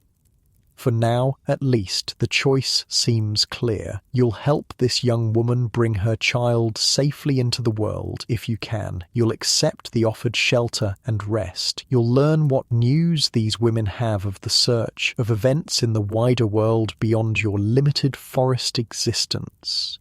And then, only then, will you decide what comes next in this desperate gamble to preserve both your life and the healing knowledge you carry. The settlement consists of just 12 households clustered around a small stream. No church spire dominates the skyline, no manor house establishes hierarchy, just simple dwellings, a communal baking oven, a few livestock pens, the kind of place that barely exists on maps, the kind that authorities often forget between tax collections. The women lead you to a sturdy cottage near the settlement's edge. Inside, a young woman, perhaps 17, sits by the fire, her hugely pregnant belly making even simple movements awkward. She looks up as you enter, hope and fear mingling in her expression. "This is Eliza," the older woman explains. "My daughter, due any day now, but the baby's not turned proper." You nod understanding, setting aside your own exhaustion and pain. "May I?" you ask Eliza, gesturing toward her belly. She nods permission. With gentle, practiced hands, you palpate her abdomen, feeling the baby's position. The older women watch intently as you work, neither interfering nor showing doubt. Yes, breech presentation, you confirm, but not yet engaged in the birth canal. There's still time to turn. Relief floods Eliza's face. "Can you help? The last woman who tried said it was too difficult, that I should prepare for the worst." The grim subtext is clear. Prepare for death, hers or the baby's or both. Breech births kill many mothers and more infants, especially with inexperienced attendants. "I can try," you say, not promising miracles but offering genuine hope. "I've turned breech babies before. Not all can be moved, but many can with the right techniques." The older woman, Eliza's mother, you learn her name is Maud, nods approvingly. "Rest first. Eat something. The baby won't come tonight. Tomorrow is soon enough to try." You don't argue. Your body screams for rest. Your ankle throbs mercilessly, and hunger gnaws at your belly. Maud offers stew from the pot hanging over the fire. Simple fare of root vegetables with a few precious bits of salt pork, but to your deprived senses it's a feast beyond imagining. After eating, you're shown to a small pallet in the corner. Clean straw beneath worn blankets feels luxurious after nights on frozen ground. Sleep claims you almost instantly, dragging you into blessed unconsciousness before you can even properly thank your hosts. You wake disoriented, sunlight streaming through an unfamiliar window. For one heart-stopping moment, you think you're back in the bakery, that everything, the flight, the forest, the searchers, was a terrible dream. Then reality reasserts itself as pain shoots through your ankle when you move. Maud works at the table, grinding something with mortar and pestle. She looks up at your movement. "Slept the day and night through," she comments. "Must have needed it badly." You struggle to sitting position, embarrassed by such weakness. "I'm sorry, I meant to help with Eliza yesterday." "The baby waited," Maud says practically. "Eliza's having her first pains now. Slow yet, early stages. Good time for turning, if it's to be done." The next hours blur into a focused routine you know well, preparing Eliza with gentle exercises, showing her breathing techniques, applying warm oil to relax her abdomen. When the moment seems right, you demonstrate the external version technique Agnes taught you, applying careful pressure to encourage the baby to somersault into proper position. It's delicate, patience-testing work. Too much pressure risks harming mother or child. Too little accomplishes nothing. Eliza grimaces but bears the discomfort bravely, trusting this stranger with her life and her baby's. "There," you murmur, feeling the subtle shift beneath your hands. "The head's coming down now. Feel here." You guide Maud's hand to the proper spot, letting her confirm the baby's new position. Her eyebrows rise with impressed surprise. Smooth as silk, never seen it done so easily. Not always that cooperative, you admit. This baby wanted to turn. The labour progresses normally after that, long and painful as first births typically are, but without the mortal danger a breech delivery would have presented. Near dawn the following day, Eliza delivers a healthy girl, small but perfectly formed, with a lusty cry that brings tears to her exhausted mother's eyes. "You've saved them both," Maud says quietly as you clean and swaddle the infant. "Not many could have done what you did." The simple acknowledgement warms something deep inside you. Professional pride, yes, but also connection to a lineage of women's knowledge that transcends your personal circumstances. From your mother to you, from Agnes to you, from you to whoever might learn from your example, the chain remains unbroken. As Eliza recovers and bonds with her daughter, you're given space in their cottage to heal your own injuries. Your ankle improves steadily with proper rest and treatment. The settlement cautiously accepts your presence after word spreads of the successful birth.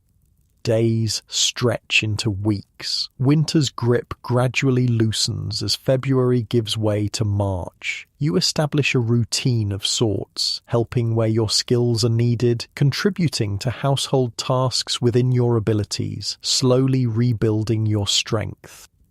You learn the settlement's story from Maud and others. Most residents fled here during the peasant rebellions a generation ago, seeking escape from harsh lords and punitive taxes. They've maintained deliberate isolation since, managing their own affairs without official recognition or oversight from either church or nobility. "We had a travelling monk once," Maud tells you one evening as you help prepare dinner, "came through preaching and demanding food and shelter as his due, claimed we needed proper Christian guidance." She snorts derisively. "We fed him, listened politely, then suggested he might find a larger congregations elsewhere. Haven't seen his like since." This independence makes the settlement both refuge and risk for someone in your position. No local authority exists to report or arrest you, but the settlement's very autonomy marks it as suspicious in official eyes. If the Archbishop's men expand their search this far, the entire community could face consequences for harbouring you, willing or not.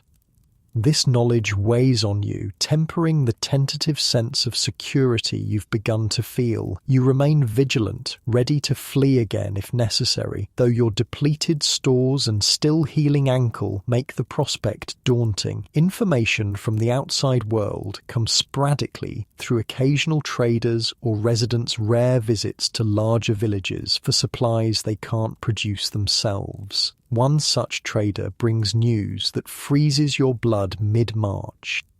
"Archbishop's men still searching for that witch woman," he comments casually over dinner, having bartered metalwork for food and shelter. "Expanded to 3 counties now, offering rewards for information." You keep your expression neutral with effort, focusing on your bowl of stew. No one in the settlement has connected you to these searches yet, at least not openly. "What witch woman?" someone asks.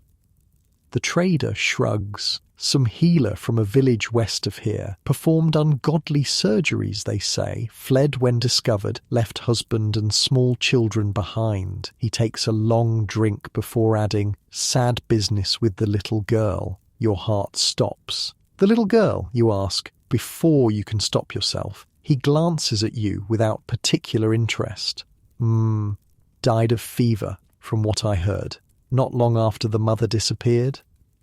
The bowl slips from your suddenly numb fingers, shattering on the packed earth floor. Marta, your beautiful, serious daughter with her father's expressions and your mother's eyes, dead of fever while you fled to save yourself. "Sorry," you mutter, dropping to your knees to gather the broken pieces, grateful for the excuse to hide your face as tears threaten.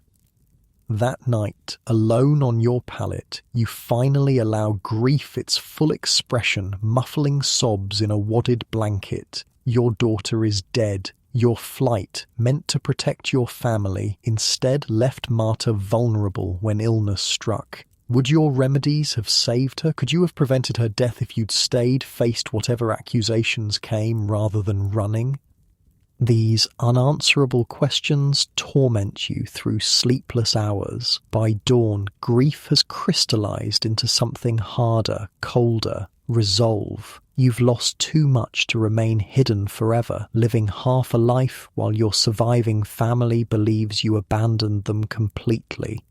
The decision forms with uncomfortable clarity. You'll find a way to send word to Thomas, to learn more about what happened to Marta, to discover whether John still lives and thrives. Not immediately. The Archbishop's men still actively search, but soon, when opportunity presents itself. This resolution brings no peace, but it provides direction, purpose beyond mere survival. You continue helping the settlement's residents with their ailments and injuries, now with the conscious intention of earning enough goodwill and trust to eventually request their aid in contacting your family. Spring arrives properly by April, bringing mud and rain, but also fresh growth and easier travel. Your ankle has healed completely. Your body has recovered from childbirth and the hardships of winter flight. Outwardly, you appear merely a capable widow with useful healing skills, your grief and purpose hidden beneath practical daily activities. Another trader arrives as the first wildflowers bloom, bringing goods from the larger market town a 3-day journey away. Unlike the previous visitor, this one takes particular notice of you, his gaze following your movements with unsettling intensity. "Haven't I seen you before?" he asks directly when you bring him a cup of ale. "In Fairbrook Market, perhaps? You've never been to Fairbrook in your life." "I think not," you reply, keeping your tone neutral. "I've not travelled much." He continues studying you, unconvinced. Got a good memory for faces, I do. Yours seems familiar." Unease prickles along your spine. Whether he truly recognizes you or simply finds you attractive in some unwelcome way, his attention represents danger. You make yourself scarce for the remainder of his visit, volunteering for tasks that keep you away from the common areas. The trader departs the next morning, but your sense of security has shattered. Someone has noticed you, questioned your identity. How long before others do the same? How long before rumour reaches the wrong ears? Your opportunity to contact Thomas comes unexpectedly a week later. A young man from the settlement prepares to journey to the larger village where your family lives, carrying handcrafted goods to trade at the spring market. "I could carry a message," he offers when he learns of your connection there. "No trouble to ask after a baker's family while I'm about my business." The risk is considerable. If the young man is questioned, if your message is discovered, it could endanger both him and Thomas. Yet the need to know about your surviving child, to somehow explain to Thomas why you left, overrides caution. You write no letter. Writing itself would be suspicious for a common woman. Instead, you entrust the young man with a verbal message and a small token, the tiny carved doll that belonged to your mother. Tell the baker that his wife's mother sends her love. You instruct. The coded message, hopefully meaningless to any but Thomas. Give him this and say it should be passed to their son when he's older. The young man nods, tucking the small carving into his belt pouch. Simple enough? Any message in return? Just word of the family's health, you say, particularly the baby boy. After he departs, you vacillate between hope and dread. Will Thomas understand your oblique message? Will he respond, or has he already written you off as dead or deserter? Most frightening of all, will your attempt at contact somehow bring danger to his door again? 5 anxious days pass before the young man returns. His expression as he approaches you is carefully blank, not a good sign. "Well?" you ask, heart pounding. He glances around to ensure privacy before speaking low. "Found the bakery easy enough, but there's no baker named Thomas there anymore." Cold dread washes through you. "What do you mean?" New family running it now. When I asked after the previous baker, people got strange, closed up. One finally said the family left months ago after some trouble. He hesitates before adding, religious trouble they meant, witchcraft accusations. Your worst fears confirmed. Despite your flight, suspicion fell on your family anyway. Did they say where the family went, if they're alive? He shakes his head. No one would speak of it directly, but I heard the boy survived, taken by relatives. The baker, he trails off uncomfortably. Tell me, you demand, whatever it is. They said he was questioned harshly. After that, some said he was imprisoned in the Abbey dungeons. Others said he died during questioning. No one seemed certain. The ground seems to shift beneath your feet. Thomas imprisoned or dead, John taken by relatives, whose, your in-laws, some distant connection of Thomas's you never met, Marta dead of fever, your entire family destroyed, scattered, and you weren't there to help them, to face the consequences of your knowledge alongside them. I'm sorry, the young man says awkwardly, clearly unsure how to respond to your stricken expression. I brought back your token. No one would take it. He holds out the small carving. You accept it mechanically, fingers closing around the familiar shape without conscious thought. This tiny piece of wood, this remnant of your mother, is all that remains of the life you built and lost. That night, alone in the darkness, you make another decision. The settlement has been kind, but you cannot stay. Your presence endangers them, and there is nothing left here for you now that hope of reconnecting with your family is gone. More importantly, you need answers, the full truth of what happened after you fled, the fate of your son, the specific charges that destroyed your family. You'll return to your village or close enough to gather information without being recognized immediately. You'll learn exactly what occurred and who was responsible. After that will depend on what you discover. Maud protests when you announce your intention to leave. It's dangerous for women traveling alone, she argues, and we value your skills here. You've become one of us. I'm grateful, you tell her sincerely, but I need to learn my son's fate, and my presence puts everyone here at risk if the authorities expand their search. She can't argue with this logic, though she clearly wishes to. Instead, she helps you prepare for the journey, packing food, mending clothing, offering a walking staff better suited to long travel than your makeshift crutch. You depart as April yields to May, the world green and growing around you. This journey differs markedly from your winter flight. You travel roads rather than forests, your pace measured and deliberate rather than desperate. You look like any widow travelling to seek family after hardship. Unremarkable to casual observation. It takes nearly 2 weeks to circle back toward your former home. Approaching from the opposite direction of your escape, you stop in neighbouring villages rather than entering your own, listening in markets and alehouses for news and gossip. The story emerges piece by piece, each fragment more painful than the last. Your disappearance initially caused confusion rather than alarm. Thomas reported you missing after a day, organising searches of the nearby woods, fearing an accident or animal attack. Brother Martin immediately suspected deliberate flight, intensifying his investigation.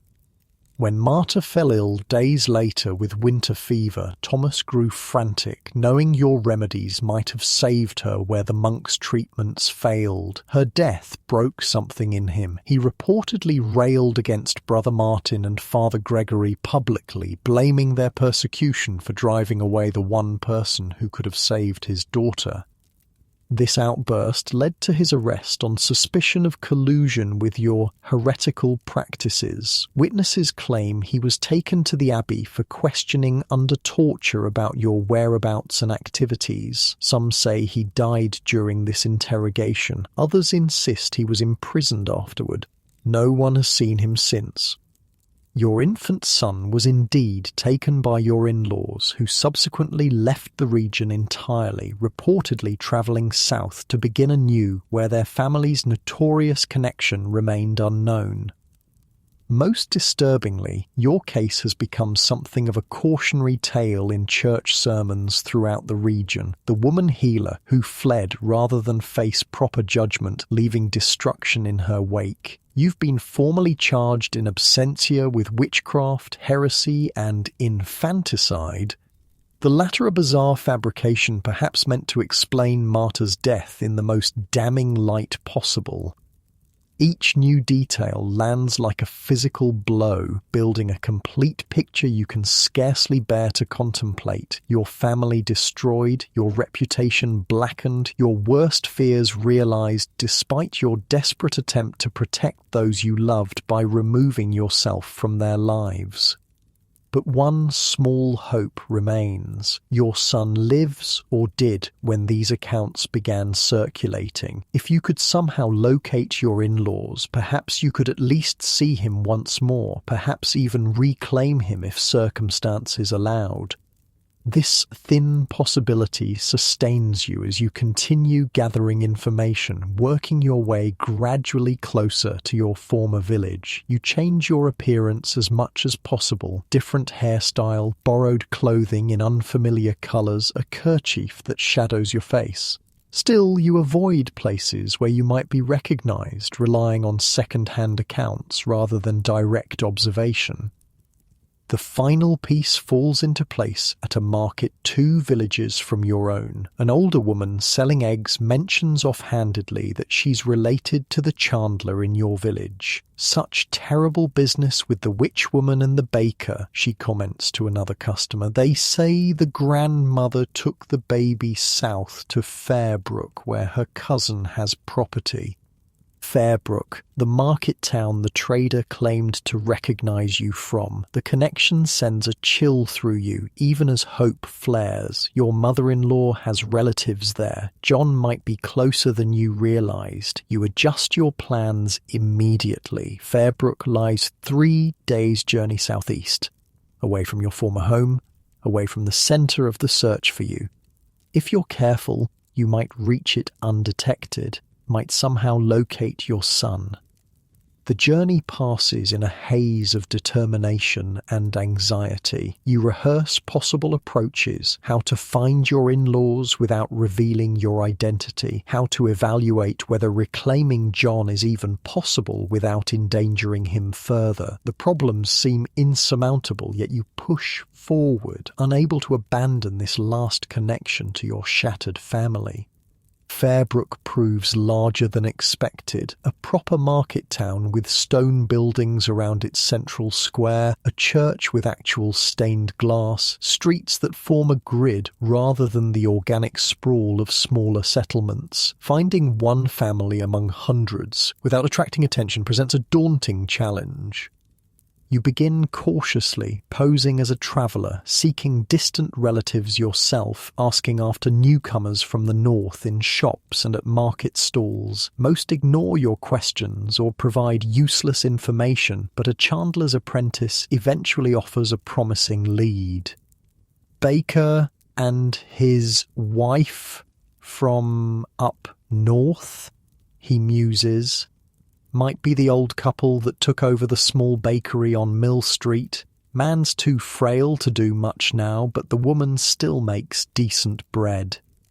Your heart leaps. It fits. Your father-in-law's declining health, your mother-in-law's baking skills. You thank the boy with a small coin and make your way to Mill Street, maintaining a casual pace despite your urge to run. The bakery is modest, wedged between a cooper's workshop and a seamstress's shop. You pause across the street, gathering courage, planning approach. Before you can decide, the door opens. Your mother-in-law emerges, looking older and greyer than the few months since you've seen her could explain, and in her arms, your breath catches, a sturdy boy with dark curls. John, noticeably bigger, but unmistakably your son, squirming with the energy of healthy infancy. Tears blur your vision. He's alive, thriving even. The urge to rush forward, to snatch him into your arms, to cover his face with kisses nearly overwhelms rational thought. Only iron self-control keeps you rooted in place, observing from shadow. Your mother-in-law speaks to him as she adjusts his small cap, her expression softening in a way you rarely witnessed before. She clearly loves him, is caring for him well. This realization brings both relief and a new kind of pain. He's safe, but no longer yours. As you watch them walk toward the market square, a new understanding crystallizes. Any attempt to reclaim him now would only bring fresh danger to everyone involved. The authorities still search for you. Your son has stability with his grandmother. Disrupting that could cost him everything, just as your previous well-intentioned actions cost Marta and Thomas their lives. Sometimes love means letting go. This brutal truth settles like stone in your chest as you make the hardest decision yet, to leave without making contact, to give your son the gift of ordinary life without the taint of his mother's accusations. You follow at a distance, memorizing John's face, his expressions, the sound of his baby laughter when your mother-in-law bounces him in her arms. These memories will have to sustain you through whatever comes next. What comes next arrives sooner than expected. As you trail your son and mother-in-law through the market, a commotion erupts nearby. Raised voices, the clatter of weapons, town guards surround a merchant's stall where some dispute has escalated beyond civil resolution. You pay little attention until a guard turns, scanning the crowd, and his gaze locks with yours across the market square. Recognition flashes in his eyes. Impossible. You've never been to Fairbrook before, yet he clearly knows your face. Then understanding dawns. The descriptions, the expanded search, the reward for information. Your face has been described to authorities throughout the region, and this man has made the connection. You turn and walk away quickly, not running yet, but moving with purpose toward the nearest street exit. Behind you, the guard calls for attention, for assistance. More guards respond. The crowd, sensing excitement, grows louder, parts for the authorities. There's no choice now but flight. You abandon caution, breaking into a run as shouts follow you down narrow streets. You know nothing of Fairbrook's layout, making random turns, hoping to lose pursuit in unfamiliar alleys. It almost works. You find yourself in a quiet back street, the sounds of pursuit temporarily faded. A small gate in a garden wall stands ajar. Without hesitation, you slip through, seeking hiding place until darkness might cover further escape. The garden belongs to a substantial home. Fruit trees provide cover as you catch your breath, assessing options. Before you can move again, the back door opens. A woman steps out, well-dressed, middle-aged, clearly the lady of the house. She sees you immediately. You freeze, expecting screams or accusations. Instead, she studies you with surprising calm. "You're the healer they're searching for," she says. "Not a question. You don't bother denying it. I'll go. I meant no trespass. Wait." She glances back at the house, then approaches. "My daughter has consumption, coughing blood these past months. The physicians bleed her and prescribe useless potions while she wastes away." You understand instantly what she's suggesting. "I have no remedies with me," you say carefully, "and treating her would risk your household as well as myself. I have herbs in my still room, and as for risk," she straightens, dignity evident in her bearing, "I would risk more to save my child, as would you, I think." The truth of her words strikes deep. You would risk everything for your children, did risk everything, though the gamble failed tragically. "Show me to her," you say simply. The next hours pass in focused treatment of the consumptive girl, preparing inhaled steam with pine and eucalyptus, teaching the mother techniques to drain fluid from the lungs, creating poultices to ease breathing. The girl is gravely ill, her recovery far from certain, but you give her better chance than bloodletting and useless potions. As evening approaches, the lady of the house offers concealment for the night, a chance to slip away under darkness. You accept gratefully, though you harbour no illusions about long-term escape. The authorities know you're in Fairbrook now. The net will only tighten. But fate allows no even this brief reprieve. As night falls, torches appear in the street outside, accompanied by pounding on doors, shouts of room-by-room searches. The hunt has intensified, becoming systematic building inspections rather than random pursuit. "There's no time," your hostess says urgently. "They're searching every house on the street." "I won't bring this to your door," you tell her firmly. "Is there another way out?" She shows you to a small postern gate in the garden wall opposite where you entered. This leads to the tanner's yard, but they'll have men watching the streets by now. She's right, you know. The moment has come that you've been fleeing since winter. The inevitable confrontation with authorities determined to make example of a woman who dared know too much, heal too effectively, think too independently. "Thank you," you tell her with genuine gratitude, "for the chance to help your daughter, for believing in women's knowledge rather than fearing it." She presses something into your hand, a small pouch that clinks with the unmistakable sound of coins. "For your journey if you find a way, for your family if you don't." You slip through the gate into gathering darkness, no real plan beyond immediate evasion. The tanner's yard stands empty, tools put away for the night, hides soaking in their malodorous vats. The smell might discourage casual searchers buying precious minutes.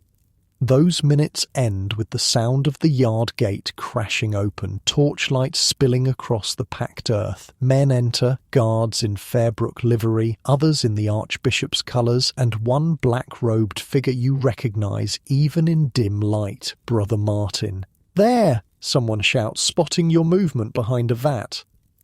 You could run still, force them to chase you through the narrow spaces between vats and workbenches. But to what end? The yard has only one other exit, likely already watched. Your long flight, begun in winter forest, will end here in a tanner's yard with the smell of death already heavy in the air. You straighten, stepping into torchlight. "I'm here," you say, voice steady despite your pounding heart. No need for further search. Brother Martin approaches, triumph evident in his thin smile. The witch healer herself, at last. "I'm a healer," you agree calmly. "Not a witch. There's a difference, though men like you work hard to erase it." His smile vanishes. "Blasphemy now, to add to your crimes. Seize her." Rough hands grab your arms, iron manacles close around your wrists, unnecessary restraint for a woman who no longer flees, but symbolic of your new status as dangerous heretic rather than merely human.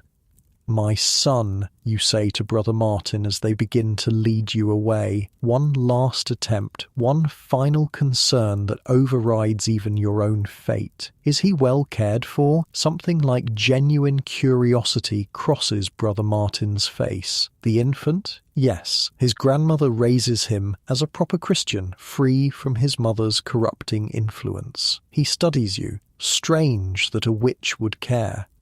"Not strange at all," you reply. "Only your twisted vision makes maternal love seem unnatural when paired with healing knowledge." This philosophical exchange ends abruptly as you're taken to Fairbrook's small jail, a single cell beneath the town hall, damp and dark and smelling of despair.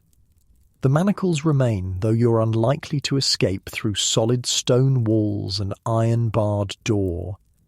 3 days pass in this grim confinement. You're given minimal food and water, no opportunity to wash or change your soiled clothing. Sleep comes fitfully on mouldy straw, yet physical discomfort pales against mental anguish. Grief for Marta, uncertainty about Thomas, separation from John, knowledge that your mother's healing legacy will likely die with you.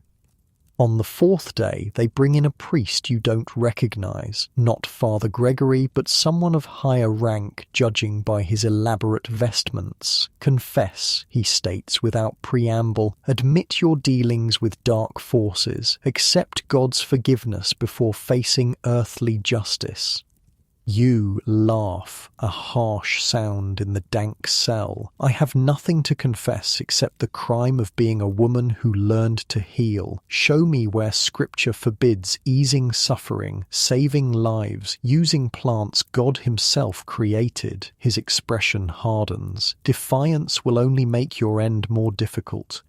My end was determined the moment men like you decided women's knowledge threatened your authority. You reply, beyond fear now, speaking truth regardless of consequences. Whether I grovel or stand proud, the result remains the same. He makes the sign of the cross as if warding off evil, then departs without further attempt at extracting confession. You're left alone again, watching pale light move across your cell as another day passes. On the 5th day, they bring you out. No trial, you learn. Your case was judged in absentia months ago. Your guilt determined, your sentence decided. Today merely executes that judgment, makes public example of the woman who dared know too much. Fairbrook's main square has been prepared for the spectacle. A stake stands ready, surrounded by wood and kindling. Crowds have gathered, some solemn, some festive, all eager to witness the burning of a condemned witch.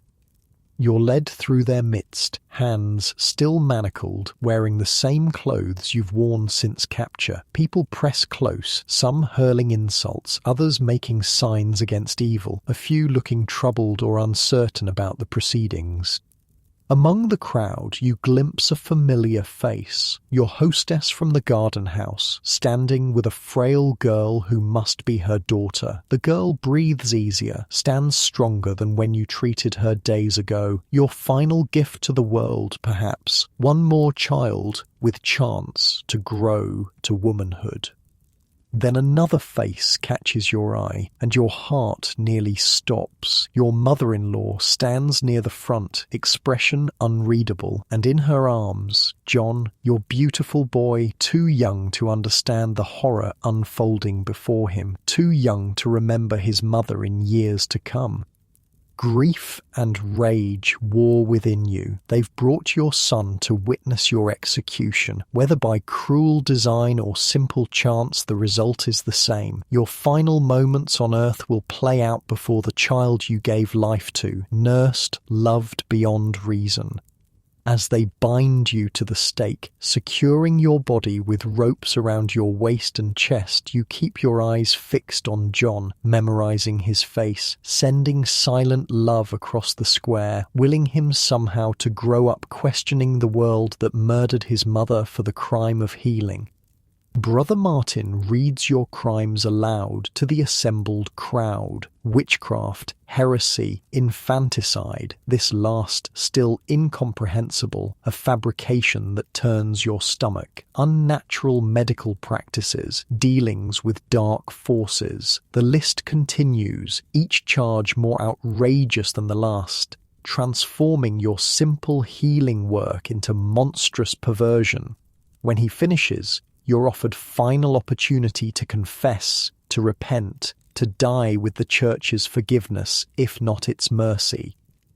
You stand straight against the stake, meeting Brother Martin's gaze directly. I confess to healing when healing was needed, you declare, voice carrying across the suddenly quiet square. I confess to learning what women have always known about the body's workings. I confess to using plants and knowledge instead of bleeding and prayers alone. Murmurs run through the crowd. This is not the confession they expected.